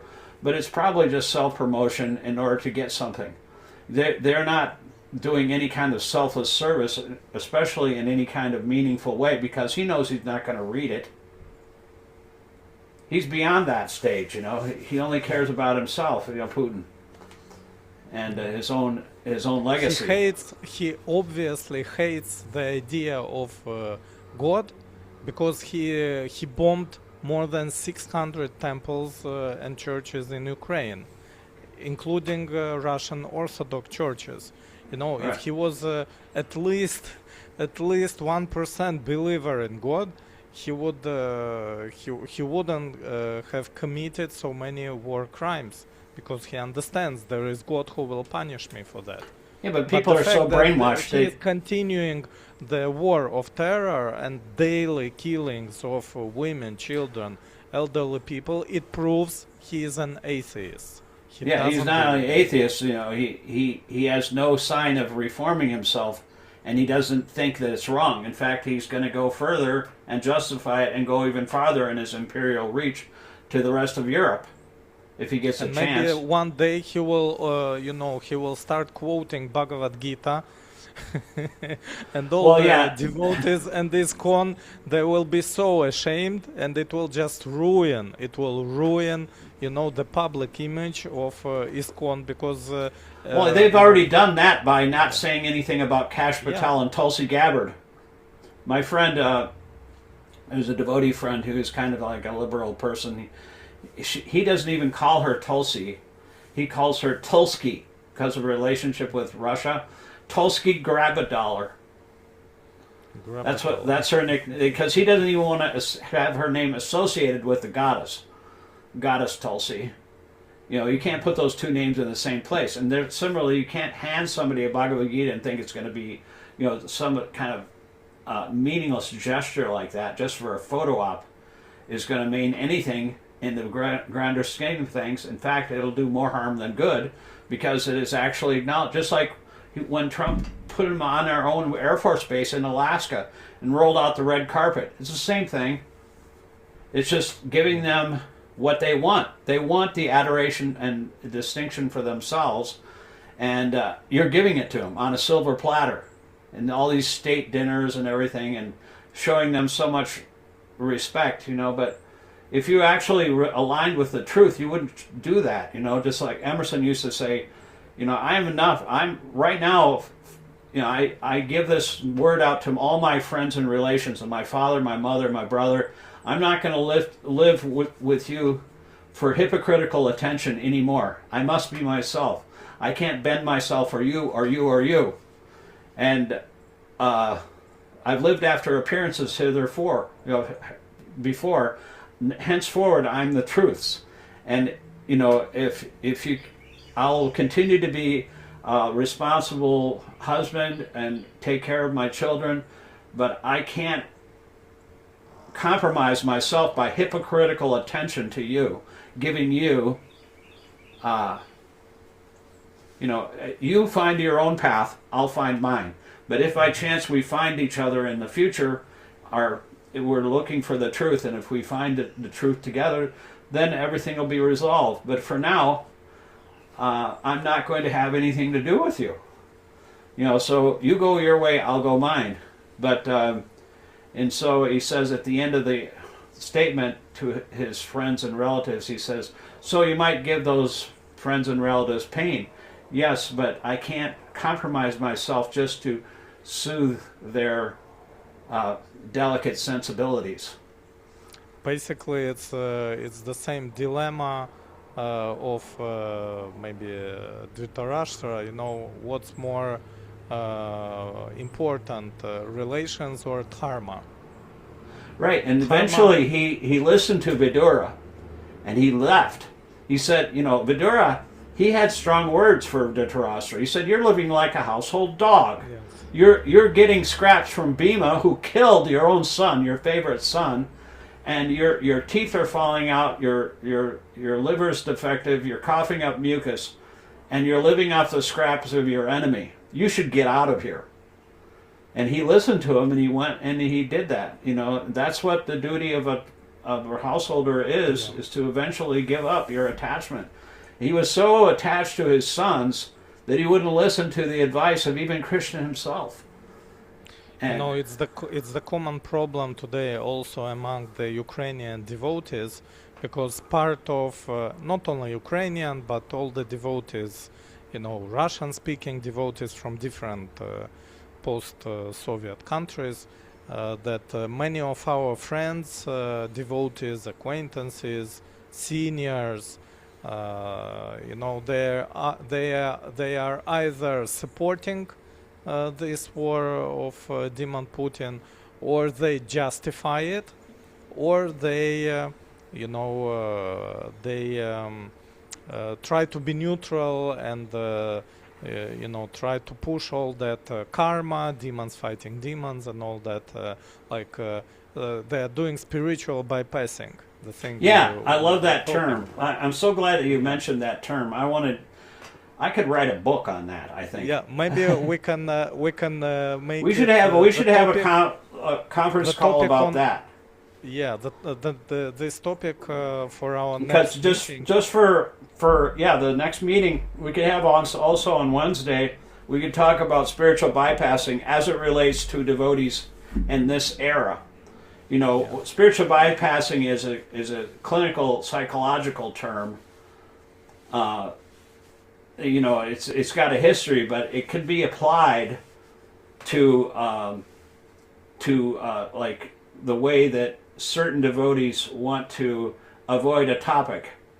Just let the good times flow. I only want good vibes. I don't want to be bummed out. Sattva, the mode of goodness. Yeah, and I don't want to have anything that would change my sense gratification, or actually, like certain times, we don't want to undergo the hard work for ourselves. There's a little demon inside of each of us, and sometimes to expel that demon, we have to undergo some austerity to try to understand what Krishna really wants. But American people, Western people, Prabhupada was looking at his audience in Vrindavan, India, mostly Western disciples, and he was saying, you don't even, you can't even read the books. I mean, you say, well, maybe distributing books, that's good, but I don't really need to read them, you know. No, but you have to do that, just a little bit of austerity, and it's not really austerity. I read all the time, and it's not austerity if you could develop a taste for it, you know. And so that, it might be a little bit austerity in the beginning, like getting up in the morning and going to Mangal Arati and reading the books and everything. It might be painful in the beginning, but it's nectar in the end, and it leads to unlimited happiness, you know. Whereas, you know, like Rishabdev told his sons, you know, don't live like a hog or a dog just for limited sense pleasure. You know, the hog is, and the dog is just wandering around looking for stool, going here and there, passing stool and urine, and looking for sex, eating stool, and then they get sex desire, and then they have sex with their sister or mother or whoever it is. And that's not human life. Human life is meant for something more. And we have to undergo a little bit of austerity to actually understand who is in control of everything. And if we surrender to that personality, then we renounce our own limited pleasure, and then we get nectar in the end. Because, you know, there's a verse in the Bhagavad-gītā, what's poison in the beginning is nectar at the end, what's nectar in the beginning is poison at the end. You know, it's Nivritti Marg and Purvritti Marg, you know, those two different paths. So, we can discuss it, and also discuss the difference between spiritual bypassing and spiritual escapism. Yeah, spiritual escapism is another aspect of bypassing. I think that's one of the items, you know. It's just like Krishna do everything, you know. Just like Krishna, I remember that time when the Bhagavad-gītā in the beginning it said, you don't have to fight, just take care. I'll do all the warrior. All these warriors are killed, and you don't have to do anything. You just sit by the sidelines, and I'll take care of it. Don't worry, Arjuna. No, he said, no, you fight. Because he wanted to give the credit to him. It's not for Krishna. Krishna can kill everybody, an unlimited number of people. That's why he didn't fight, because he could completely destroy the entire universe just by himself. But he wanted to give the credit to his devotee. And so he asked him to fight because of that. Krishna is like a competition between the devotee and Krishna, because Krishna wants to glorify the devotee wants to glorify him, and when it's like an ever increasing relationship. Just the gopis would be beautiful, and Krishna would see that, and then they would see how Krishna is pleased by their behavior, and it would just be increasing, and there's never any end. That's why it's called Ananda Buddhivardhanam, ever increasing ocean of happiness. Where in the material world is that? And how can you have unlimited happiness just by doing whatever it is that you think is happy for you? Like if you like to eat ice cream, how much ice cream can you eat? Yeah. The sense is, so basically by spiritual bypassing, it's when the devotee he turns away, with his head to some kind of problem or topic he doesn't want to discuss. But spiritual escapism, it's when he gets up and leaves the room. It's like running away.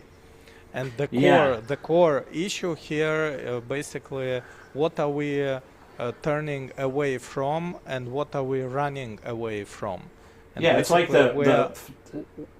we are running away from matter, and since devotees are used to considering matter as something inferior, something the material world is like how did Śrīla Prabhupāda call it, or it's like a toilet, I was thinking the same thing. The same thing is happening. Just let me finish. Go ahead. Finish, please.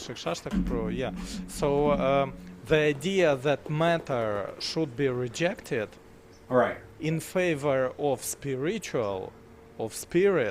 it's basically the idea of impersonalism. It's Phalgu Vairagya, it's false renunciation. Lord Chaitanya taught devotees to practice Yukta Vairagya, to engage matter, because matter is God's energy. Yeah, it's everything God's is God's energy that should be engaged in service. So we don't need to turn away from something, from matter. We don't need to run away from matter. we should just face it and understand how to engage it in Krishna. It's Krishna's energy, service. so it doesn't matter what it is. Yeah. Krishna, the devotee, is seeing, just like when Hiranyakashipu asked Prahlad, "Where is your God?" He said, "Is he in this pillar?" And Prahlad looked in the pillar. He said, "Yeah, he's in there." And so he took his sword and smashed the pillar, and then Lord Shingadev came out, just to validate his own devotee's statement. So, but, like the idea of escapism, I was going to, the running away from matter idea, I think devotees often misunderstand Prabhupada. Prabhupada had an angle about democracy, right? Ukraine is a democracy. The people are the ones that are actually choosing their destiny by putting their own 2 cents worth in how they want to be regulated. They don't want to be regulated by some kind of autocrat. Americans don't want to be. They don't want a dictator. Most of them don't. They don't want an oligarch, the people that own everything, and then that we just have to be satisfied with what little scraps that we get on our leftover, trickle-down economics or something. So Americans don't want that. And but the thing is, that we're being taught that. And even Prabhupada said, democracy is demon crazy. Because you have 4th-class men electing a 10th-class men. That's true. But the thing is, it's really not difficult to see how democracy is actually a Vedic, it's actually a spiritual principle, and it's in nature too. Because they've done experiments with the red deer. When a red deer is looking for water, the herd of the red deer, if most of 50% or more of the deer are pointed in a certain water hole direction, then the whole herd will move to that water. It's like voting.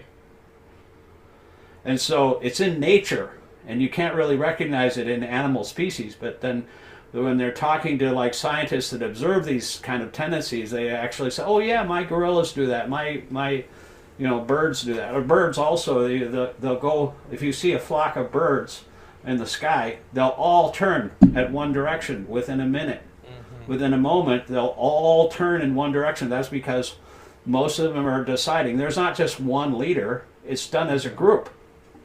By the way, in Mahabharata, also there is description of king's council.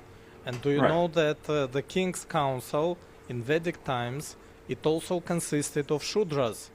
Shudras, Vaishyas, Kshatriyas, and Brahmanas. I didn't know that. Yeah. I thought it was just a Brahminical council of the... No, Shudras and Vaishyas were also present. They really? had a vote on king's decision, representing their Varna, and also giving advice, from the point of view of Shudras, how this decision will affect them. Well, that's really interesting. Can you give me next time I will present some quotes. Yeah, if you give me the quote on that, I would be interested to see that. Have you ever heard of the American series called Game of Thrones? Yes, I've watched them. Yeah, at the end, they wanted to pick a king because all the kings were dead. And so one guy, he suggested to all these noblemen, he said, "Why don't we have the people just, decide? Why don't we have a vote?" And then all of the kings, they just started laughing. They just laughed at the idea of a vote. He said, yeah, I'm going to ask my horse who should be the king. It was really funny, but that's the way people like a lot of people that don't even really care about what's going on in the world, even devotees, they say they're above it all. They think we just want to get involved in chanting Hare Krishna and having Bhagavad Darshan and stuff like that. And we don't get involved with these mundane affairs. But a lot of my really close friends that I'd known for decades had children that were raised in that kind of mentality, and they're all Trump supporters now. Yeah. And it's tragic. It's actually child abuse, in my humble opinion, because you ruined their entire life, that because they don't have the discrimination to determine what is demonic and what is, Emerson said, I want to be able to distinguish between the angels and the devils. You have to have that discrimination in the common sense, to actually know what to align yourself with. And a lot of these people that they have figureheads in the family, the father doesn't care about politics, or it really, they think it's mundane, or they just want to be above it all. All their offspring are like total MAGAs. Make America great again. Well, you see, it's again we get back to the core issue here, that there is matter that we should reject, and there is spiritual activity that we should just follow. And plus, during all that time from of preaching, of ISKCON preaching, nobody talks about dharma in Krishna consciousness. Everybody, on all the Bhagavatam classes, on all Sunday feast lectures, the only thing about dharma you will hear that you need to reject it and just surrender to Krishna. Yeah, but the thing is, there's another verse in the Bhagavad-gītā that says you have to cultivate, or maybe it's in the Bhagavatam, you have to cultivate nescience and transcendence at the same time. Yes. Krishna tells it to Uddhava in 11th canto. Yeah, that's the Uddhava-gītā. So that's also very important, because otherwise, how can you see, everything is created and maintained by Krishna and Vishnu, but you have to discriminate on the basis of what Krishna wants us to do, and how he wants us to interact with the world. We're not like, no man is an island, and you can't live in the world and not be contaminated by it if you don't discriminate. You have to use your intelligence to figure out what is good for Krishna. There's only two rules in Krishna consciousness. Whatever is favorable for Krishna consciousness, you accept it. Whatever is unfavorable, you reject it. So if, my conclusion is that because we take Prabhupada's words, so I don't give the vote. I don't vote. Of course, Prabhupada couldn't vote in America because he's not an American. But everybody says, I don't vote. I don't get involved with politics. We don't believe in democracy because Prabhupada said demon crazy. And so we don't care. And if you don't care, then what's going to happen is that the authoritarian is going to take over your country, and you'll be just like Russia. Yeah, you'll be fined for Harinamas and Sankirtana, and you'll be put to jail.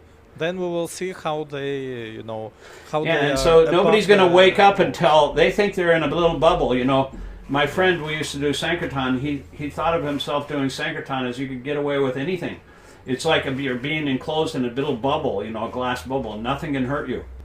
And that's the way devotees still think, but you can't flaunt the laws of material nature and associate with certain people and expect that you'll always get through it just because you're a devotee, or just because you're separate somehow from it. You have to discriminate and use your own intelligence to navigate your way. Just like at death, we're the only ones that can control the end destination of where we're going.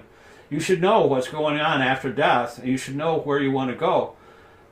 But we control our own plane. We can't depend on anybody else to save us at the time of death. We're flying our own plane, as Prabhupada used to say. And so even in this material world, you can't say, well, I'm just protected now because I'm in ISKCON, I'm a devotee, and then identify it with a bodily relationship. Oh, look at the Kash Patel and Tulsi Gabbard. They put their hands on the Bhagavad-gītā. It's so wonderful that now in the Trump administration we have devotees that are really, really spiritual, are going to change everything in the administration, and we'll all be living in paradise, like some kind of Jehovah's Witness paradise on earth. Yeah. But they're destroying this country. They're demons, and the Bhagavad-gītā is like a jewel on the snake's head. They're snakes, and they're not devotees at all. They've got their own agenda. They're conspiracy theorists. Tulsi Gabbard is like an apologist for Putin. I mean, state TV called her Russia's girlfriend. Yeah. So you have to be really careful who you associate with, and you can't really trust anybody unless you you look at them very scrutinizingly and test them, are they actually really favorable for Krishna consciousness? Is the association of that person, just because they wear the same cloth, Do they follow dharma? Do they follow dharma? Yeah, are they actually surrendered to Krishna's instructions in the Bhagavad-gītā?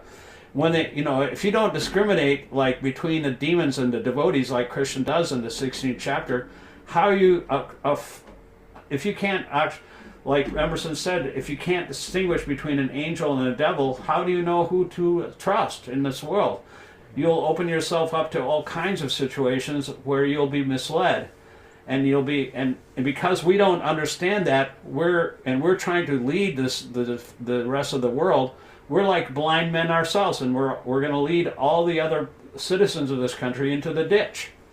We're blind leading the blind. You see, Śāstra-cakṣusā Prabhu, it all starts with the head. Yeah. It all starts with the head. If our leadership, ISKCON leadership, gurus, sannyasis, preachers, GBCs, if they don't show the example, of course that all the rest, they're kind of regular or neophyte kanishkas who just started their practice, of course they will follow them. They will follow them. Yeah, and that's what my Ukrainian friend Adi Purusha, you know him, right? Yes. He just got married, I believe. I haven't really talked to him since then. He used to be my audiobook mentor. He said, "What we are sorely missing in ISKCON is some senior people expressing a moral and honest stance.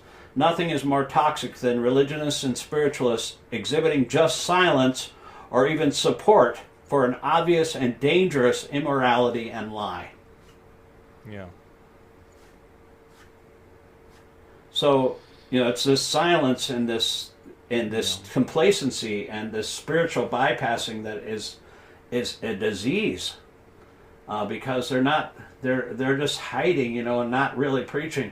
And unless you actually discriminate yourself between what is right and wrong and what is favorable and unfavorable, how can we lead others? How can we preach if we don't even know ourselves?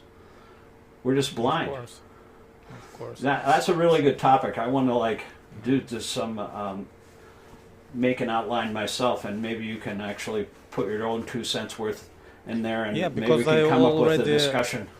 I already prepared. I have some materials. How does spiritual bypassing looks like in everyday devotee's life. The typical lines. Yeah, there's avoidance. There's some talking points. Avoidance, using spirituality to sidestep uncomfortable feelings, anger, fear, trauma. Like this one woman in our kirtan group, she said all this political stuff is just BS. You should be involved in kirtan, Mm-hmm. And they're afraid. I think fear is a big part of it too. They're afraid of if they might get repercussions, or they're afraid of actually having to do the work of discriminating themselves, and actually applying your intelligence. They just want to avoid the whole thing, and they just need some seniors, some guru who tells them what I should do, and not have any responsibility on themselves. Yeah. My favorite group back in 25 years ago, there was a spiritual group named Creed, and they made this song. It was called, I'm not sure the name of the song, but it's like children with no vision do exactly what they're told. Yes. And there's also platitudes, relying on spiritual cliches, like Krishna's in charge, it's all part of the plan. Yeah. It's just karma. Instead of getting to the root of the situation, and then defense mechanism. Until their paycheck is until it interrupts their sense gratification, and then they'll wake up and say, "What is going on?" Because that's what Dave Maridaswamy said about Americans. Americans are all happy-go-lucky, slapping at each other on the back, but once you take away their sense gratification, they'll be pissed. And defense mechanism, try to protect oneself from pain, but it stunts emotional growth if you try to protect yourself from any kind of painful situation. You have to face your fears, and you have to face your demons, or your addiction, and you have to admit that you have a demon or addiction, and then deal with that in a way that you can depend on a higher authority, on Krishna, to rectify you from your situation. Otherwise, you'll never be able to do it yourself. Nobody can bypass. You can bypass it in a. It's like blowing on a boil, right? It might feel good, but unless the boil is actually punctured, that's a painful situation. But unless you actually do something about it, or it's like cataracts, that one verse that we sing every morning before class, Om Jnanam Anandasya Gananjana Shalaka. You know what a shalaka is? Ointment. No, it's actually a knife. I looked it up. It's a knife that removes a cataract from the eyes. It's from an ancient Vedic surgical. So that's a nice way of looking at it, but a shalaka is actually a knife. And so that would be a painful operation too, to actually remove the cataracts from your eyes. And you can try to avoid seeing, just like the fox that when the rabbit, when it sees the fox coming, tries to avoid the fox by closing its eyes. Yes. Or you might try to see the situation, but if you have cataracts and you're already blind, you can try to see, but if you have to have an operation to actually restore your vision, and otherwise you won't be able to see. Well, and most also, of the times, it's it's their own decision. It's not like they don't understand. In most of the cases, devotees understand, what they should do, what is dharma. They hear the voice of conscience in their heart, the voice of Paramatma, but they still prefer to look away. And for whatever reason, whether it's fear or sense gratification. But my friend, who used to be a photographer behind the scenes in Eastern Europe, he was a very famous photographer. He lives in New Vrindavan now. But he said, unless something really happens to devotees personally, they're not going to wake up. Yes. Unfortunately, you see, that's the way Shudras learn. Yeah, I mean, like, it says, like, you can learn a bunch of ways, like, you understand it from Scripture that stealing is not good. And then you can actually listen. If hearing is the best experience, if hearing is the best lesson, if you can hear and then do it like that, then that's good. But a fool learns by no other way than by experience, because a fool, and even like a criminal, he get punished, but then once he gets out of jail, if he's not reformed, he'll do it again. Yeah. So, experience is the best teacher, but a fool learns by no other means. Yeah. So, well, in this case, it's mostly, Shudra nature. Yeah, it's just attachment. See, the thing is, the whole idea of the Bhagavatam is to be attached to attraction to Krishna's way of doing things, and be attached. One time I was walking around New Vrindavan when I first became a devotee, and I was walking around the hills of West Virginia. I was thinking, I had kind of an epiphany, because I thought, I used to think in my whole life, I was thinking that I was the center of the universe, and that actually Krishna is the center of the universe. It just blew my mind, But if it didn't have a chance to sink in, After maybe 30 years, I kind of learned what devotional service is, and it actually is to a person, to the guru.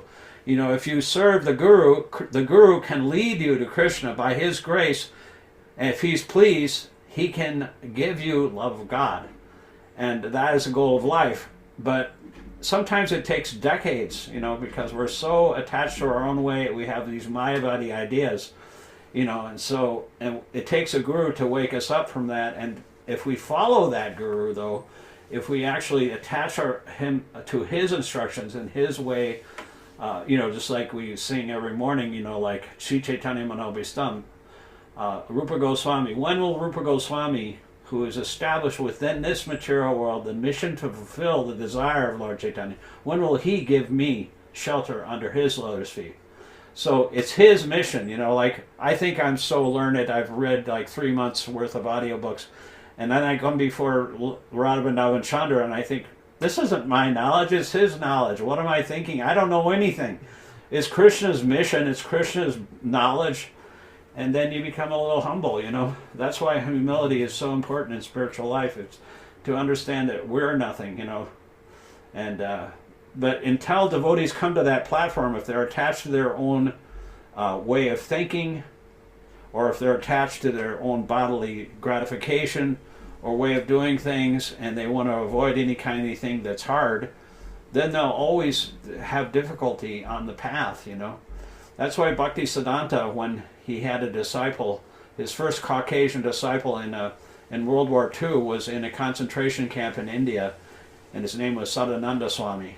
He was from Austria, and all of the Austrian and German people were in concentration camps because India was on the side of the Allies in World War II.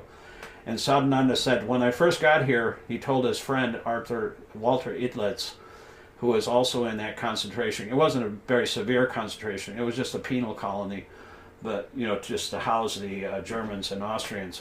But he said, the first time I got here, my spiritual master said, the first thing you have to do is take everything you've ever learned, everything you've ever did, everything you've ever seen, everything that you've ever done, all of your experience, and put it in a big bag and drop it into the ocean where it's deepest and start anew.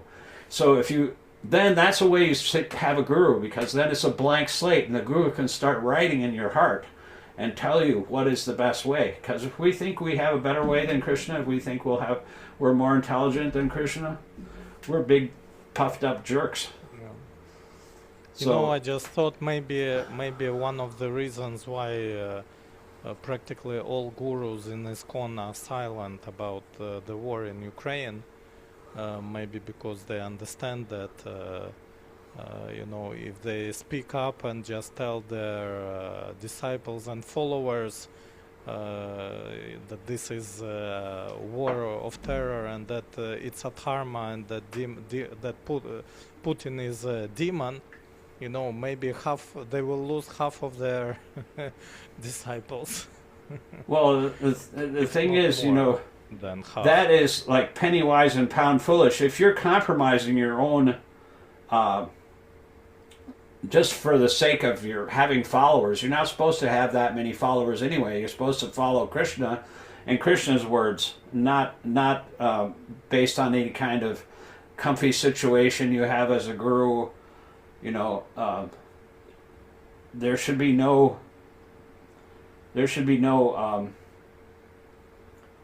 silence based on, because silence is complicity. I just posted this. Tom Hartman said, silence is the fuel of authoritarianism. Engagement is its enemy. And then this guy that was just murdered by his own son, the Rob Reiner, very beloved, he said, silence in the face of authoritarianism is complicity. Speaking out is a patriotic act. Democracy doesn't defend itself.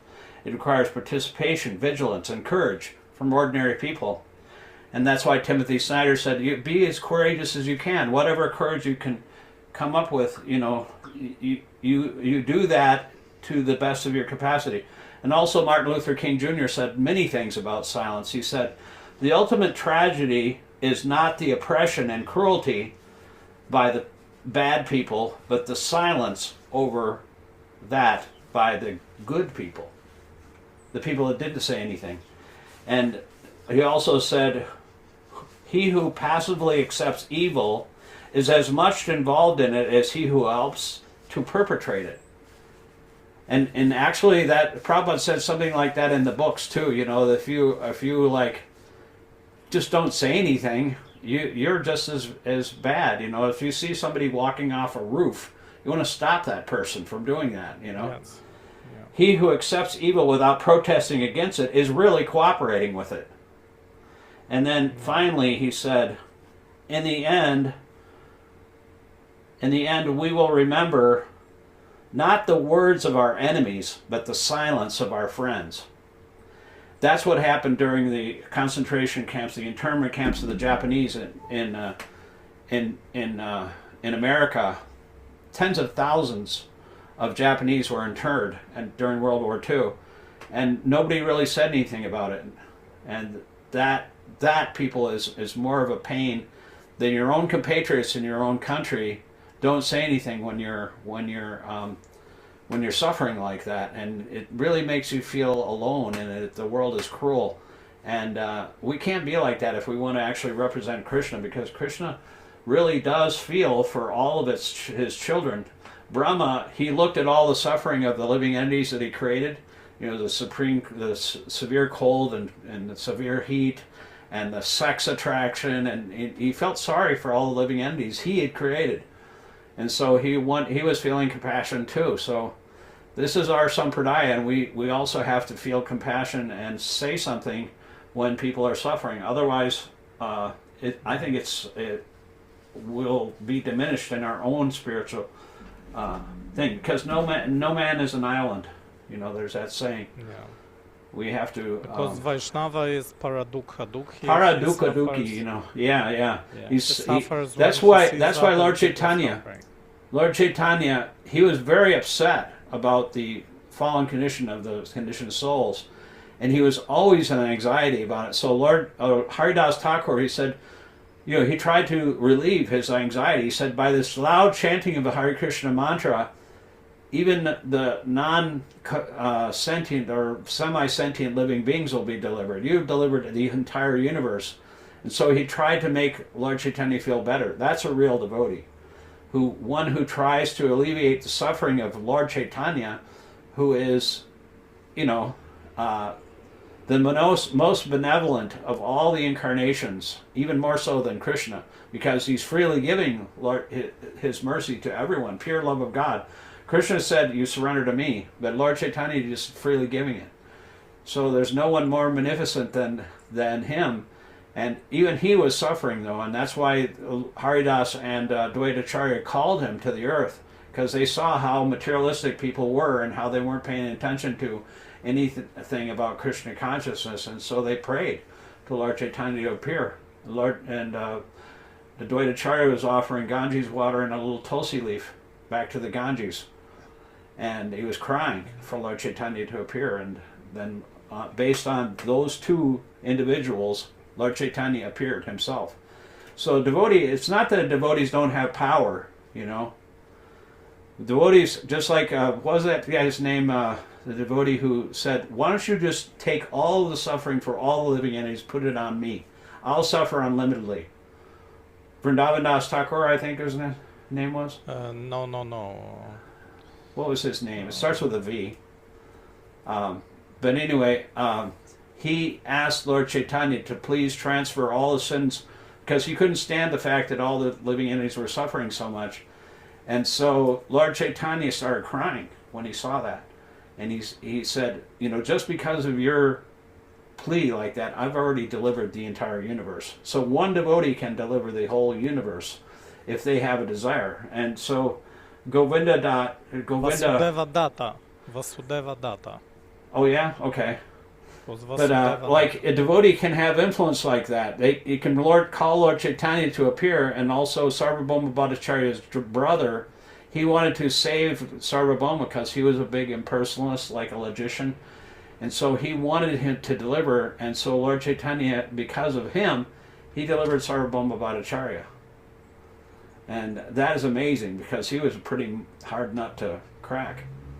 I saw the room, actually, where he was, Lord Chaitanya showed his forearm form. I saw the actual, the book that he read from the Vedanta Sutra to Lord Chaitanya for 7 days. It was wrapped in cloth in the Gambhira temple in Jagannath Puri. And he had a mural of Lord Chaitanya's six-armed Satbhuj form. Then Jagannath Puri, that was a pretty special place, Lord Chaitanya just didn't say anything. He just listened. And finally he asked him, why didn't you say anything? He said, well, I understand the Vedanta Sutra very well, but your explanation is like filling it with clouds. And so he asked him to give his own interpretation of it, and so he told him, and then he became a devotee. He melted his heart. But before that, he was silent.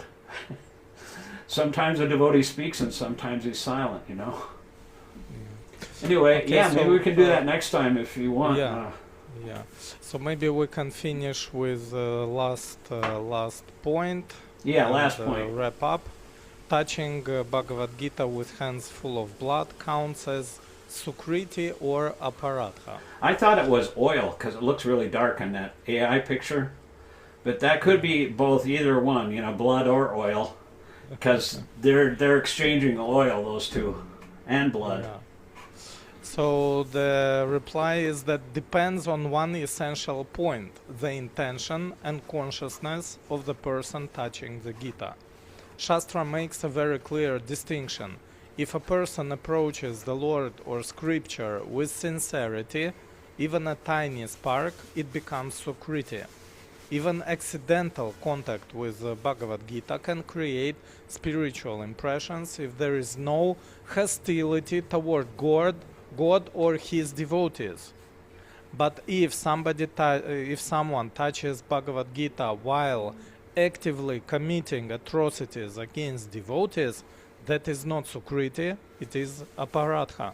Because Krishna explains that the greatest sin is violence towards devotees, and touching sacred object while continuing such violence is hypocrisy, it's not devotion.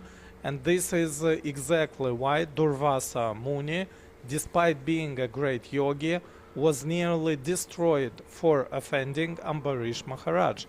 That is why Paundraka was killed despite imitating devotion. That Ravana could quote Vedas, but all his piety turned into aparādha because he attacked devotees. Scripture does not reward piety performed while committing massive adharmic acts. And touching Bhagavad-gītā while bombing Krishna's temples is not sukriti. It is a very big offense. They wouldn't have, it's like, they think it's like some kind of... let me just finish. Yeah, I go got ahead. your idea.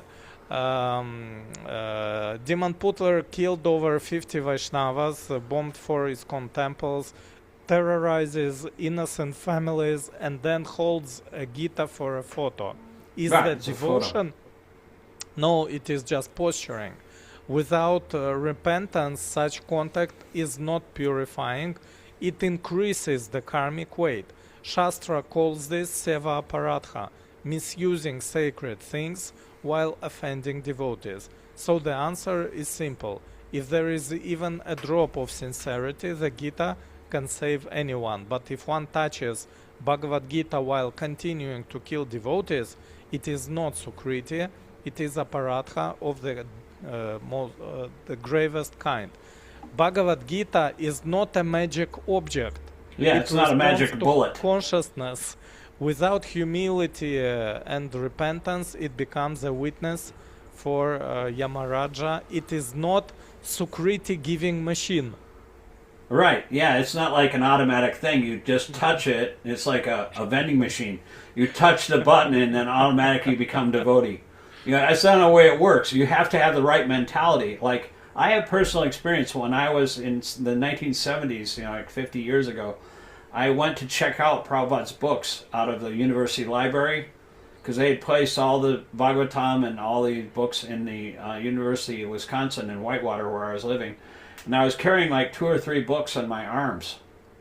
And I felt there was some kind of presence in my arms. I was feeling it, I noticed it, and it was actually in my consciousness as I'm carrying something, and it's not just books, it's some kind of entity. And it's like, if you don't have that mentality, if you don't have a little bit of openness to that because of your own sinful activities, it won't work. Yeah. It won't have that effect on you. Because I went there and went to the trouble of checking them out, and I was interested, I'd gotten Prabhupada's tapes, even though I didn't understand what Prabhupada was saying in the tapes, half of the things, I just remember him saying over and over, so, Bhagavan. That's the only thing I remember, Otherwise, I couldn't really understand what he was saying, But because I had that interest and I was just thinking about the devotees on this farm community and just their way of life, it just makes sense to me. Just thinking of the devotees. I didn't know anything about Krishna.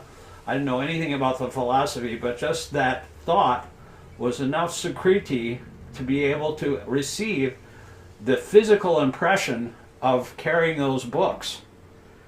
And, when I was reading the books, I was reading this one part where Prahlad says, unless you get the touch of the dust of the lotus feet of a devotee on your head, you can't make any advancement. And when I read that, I felt like a rush of like bliss going through my entire body, and I was so disturbed by it, I went and told my mother. And so, it's like these things are noticeable, and Prabhupada's books are so powerful that they even enter into your dreams. We were meat eaters. We were living in Wisconsin. We had a back door barbecue, and I was reading Prabhupada's books at the time, and he was saying that eating meat is like poison because the animal releases poison when it's being slaughtered. And so I was dreaming that night after the barbecue in the backyard, I was dreaming that I was on the moon. And I was like, and then a narration. You ever heard of the Twilight Zone, Rod Serling? It's 1960s. He says, "You're on the moon, and there's a big, giant, poisonous hamburger coming over the horizon. And it's squirting poison hamburger juice." And I just screamed and I woke up, and but that's the efficacy of Prabhupada's books. It even penetrates, even though you don't know what the poison is, but you just have this, it connects everything, and it just really, really goes to the core of your existence where you even dream about it, That's why book distribution is so powerful. But for a demon, it doesn't matter.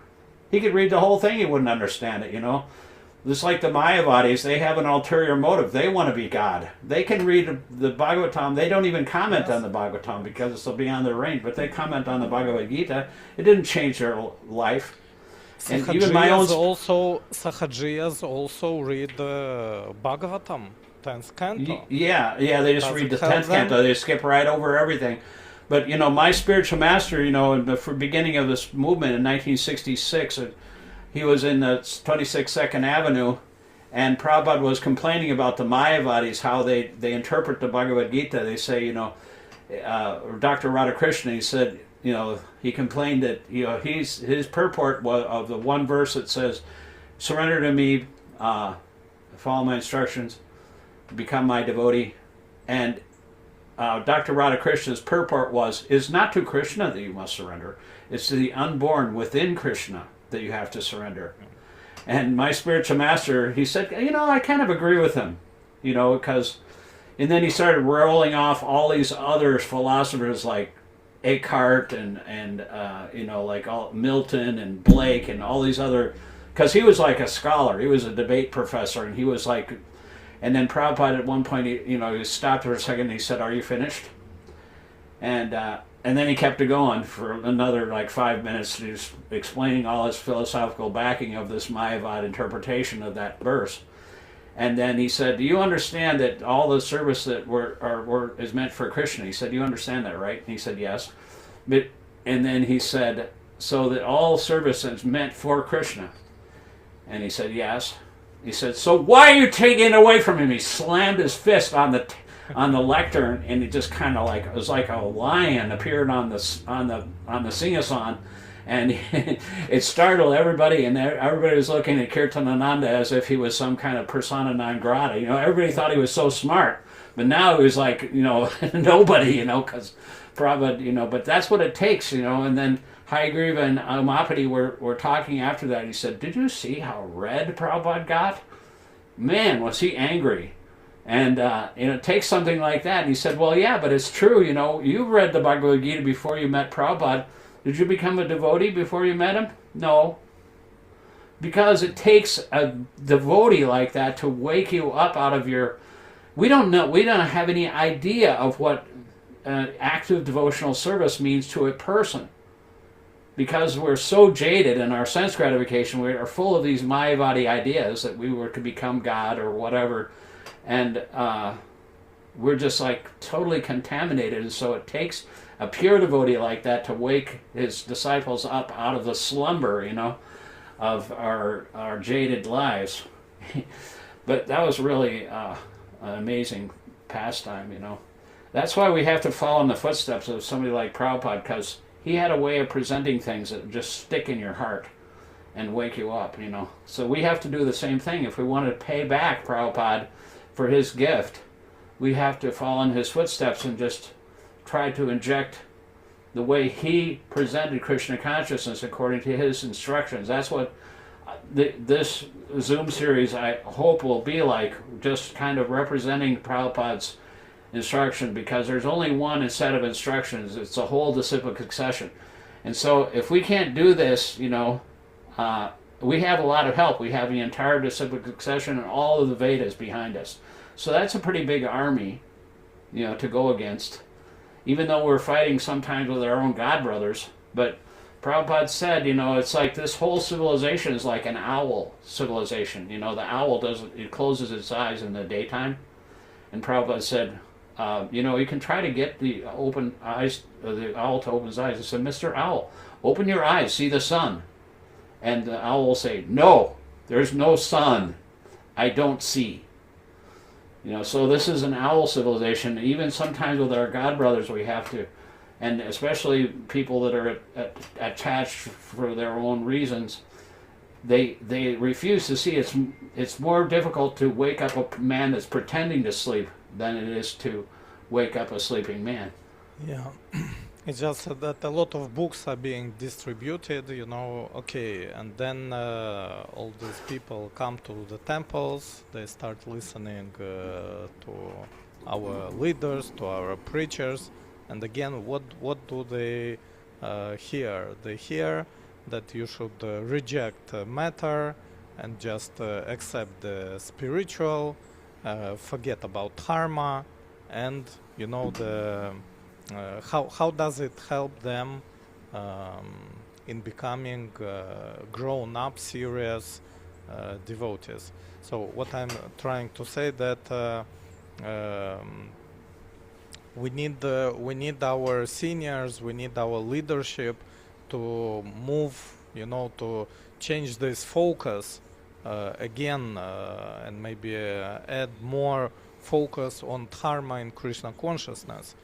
Right, how to motivate, just like, you know, you can be in the world but not of the world, like a lotus within the water, it doesn't get wet.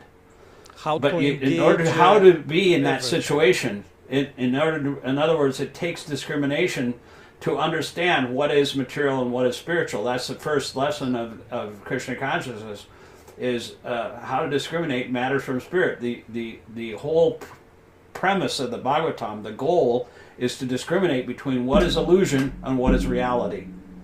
And if you speak the truth, how to engage matter into like a lot of gurus, you know, like in India, they'll say, "Oh, I don't want money. Money is evil and money's bad." And so my spiritual master used to say, you know, if you give me money, I'll take it and I'll give it to Krishna. So, you know, I'll grab it. You know, you're very enthusiastic about money, you know, but you have to have that enthusiasm, you know. You know where that word comes from, enthusiasm, by the way? No. Enthusiasmos, it's the etymological root of that word is which means in, or God. Theos means God. It's actually God within, being enthused. And so that's one of the principles of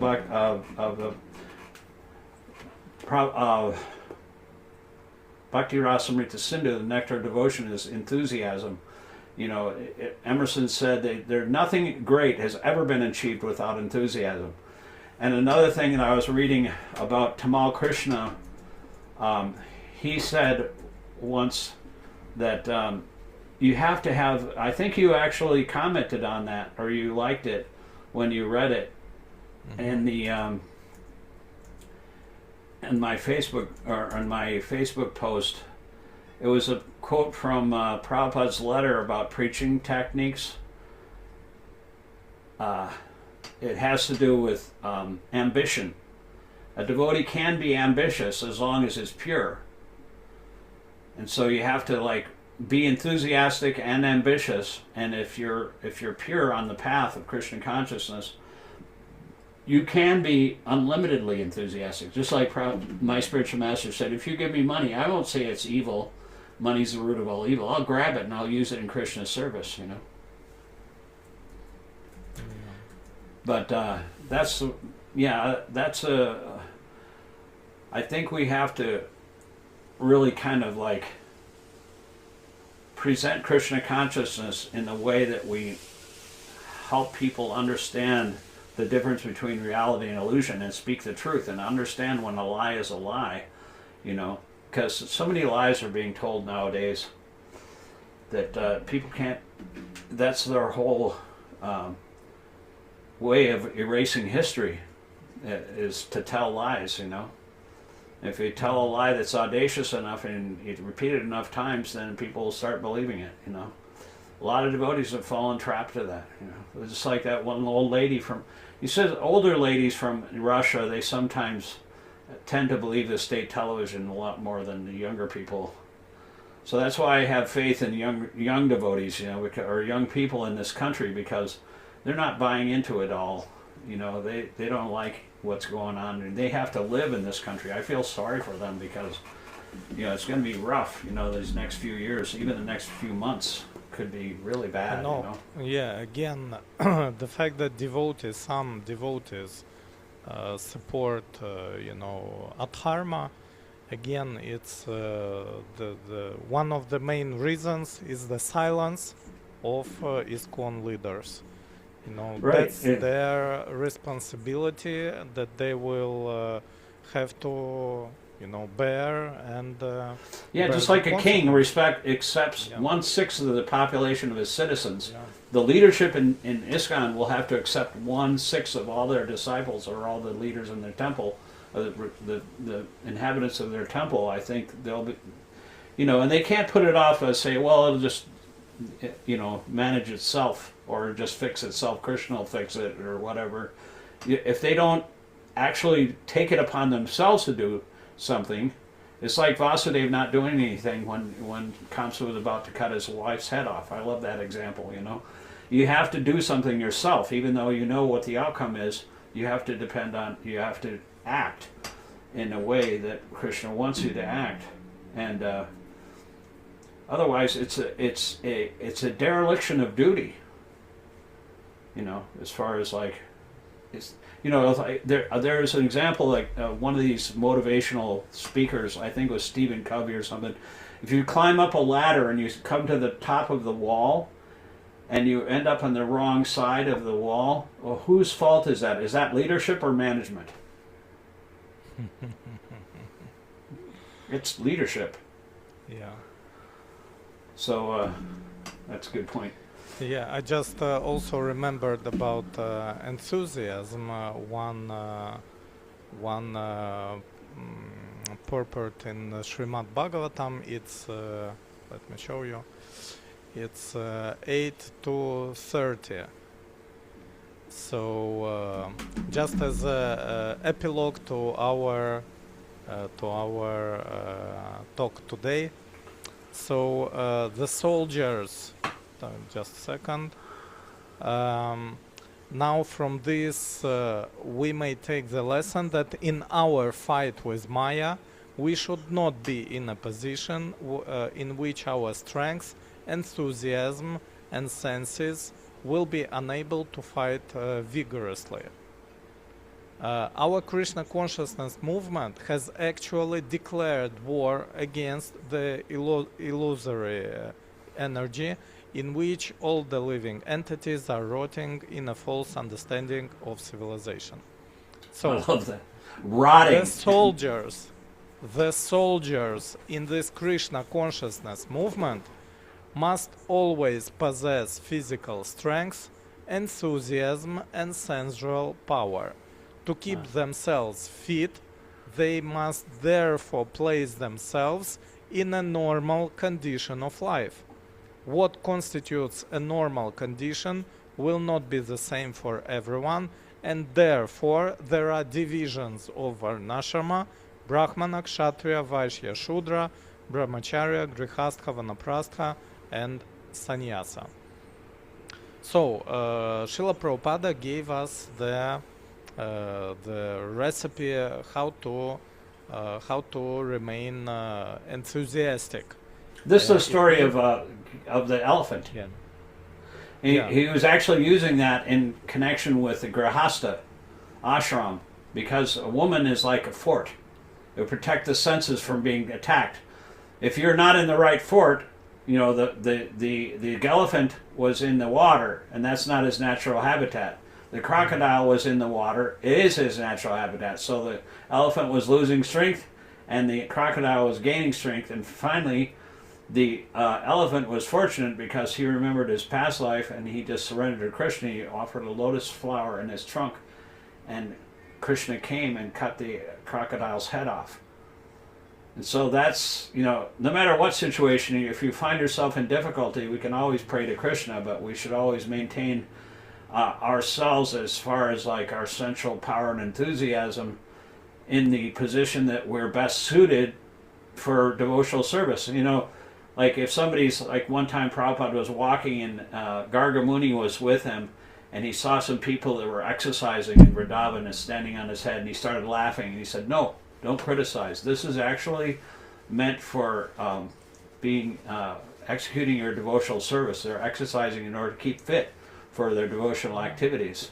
So don't criticize, you know." So, you know, whatever situation you're in, you know, we have to, you know, this is not our body, you know, like Sanatana Goswami wanted to commit suicide because his body was full of boils, painful boils, and he wanted to kill himself. He'd jump in front of the Rath cart. And Lord Chaitanya chastised him and said, you know, you this is not your body.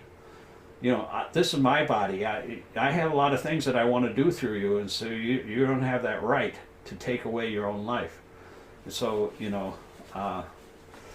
so that's what, you know, even Bali Maharaj, when his wife started criticizing him, he thought he had something left to give. He'd offered his own head as, you know, 3 steps of land, but he didn't have any place to put his 3rd step. He said, well, put it on my head. But he thought his body was his, and so his wife made fun of him for that last thing. Even his own head was not his. So he was an illusion too. But, so nothing is ours, not even our bodies. Everything belongs to Krishna. Anyway, Okay, that's thank you very much. Thank you. And we'll see what we can come up with next time. Maybe you can generate another. You know, I was against AI. You know, I saw this one article about AI by Timothy Snyder. He was he was writing about Christmas carols, and maybe I sent that to you. It's like the carol song, you know. I sent it to Adi Purusha, but there's one Christmas carol, "Walking in a Winter Wonderland." That's actually a Ukrainian song. And he was saying that it's actually about 2 lovers, and the man that wrote it, he died of tuberculosis like a few months after he wrote that song, but actually he'd had some experience with you know, being in a romantic relationship. And it's about this young couple who's walking in the snow, and he make a snowman, and you know, his name is Parson Brown, but somehow or other they took that Christmas carol or winter carol, and with AI they rejected any kind of human or divine aspects out of it to make it neutral. And so instead of a Parson Brown, it was like a pastor, you know, like he'll ask, "Are we married?" We'll say, "No, man," but you know, because he was a snowman, his name was Parson Brown. But you can do the deed when you're in town. In other words, they wanted to be married, but they weren't married yet. So they asked Parson Brown if you want to do the ceremony. But instead of Parson Brown, they replace a word through AI by rejecting all the human, you know, keep it less controversial, keep the same tune. But something bothered him when he was in the cafe writing on his computer. It wasn't right. He saw that it was "nice old guy" instead of Parson Brown. And then all these other things that were in the song that were, instead of "nice old guy," something rhymed with "sky," you know, and the whole words were changed, and it just like completely murdered the whole human and spiritual intent of the song. You know, so machines aren't human beings, and they can ruin all kinds of human emotions. You know, so we have to be careful about that kind of technology. But that's a really good picture that you made. Maybe you can make another picture for next week. Okay. But it can be used in Krishna service. Everything can be used in Krishna service. Prabhupada said we can even use, you know, typewriters and dictaphones and bombs. I don't know what he was going to use a bomb for, but but you can use everything. So, all right, it was nice to talk to you, Prabhu. Thank you very much. Thank you very much. Hare Krishna. Haribo.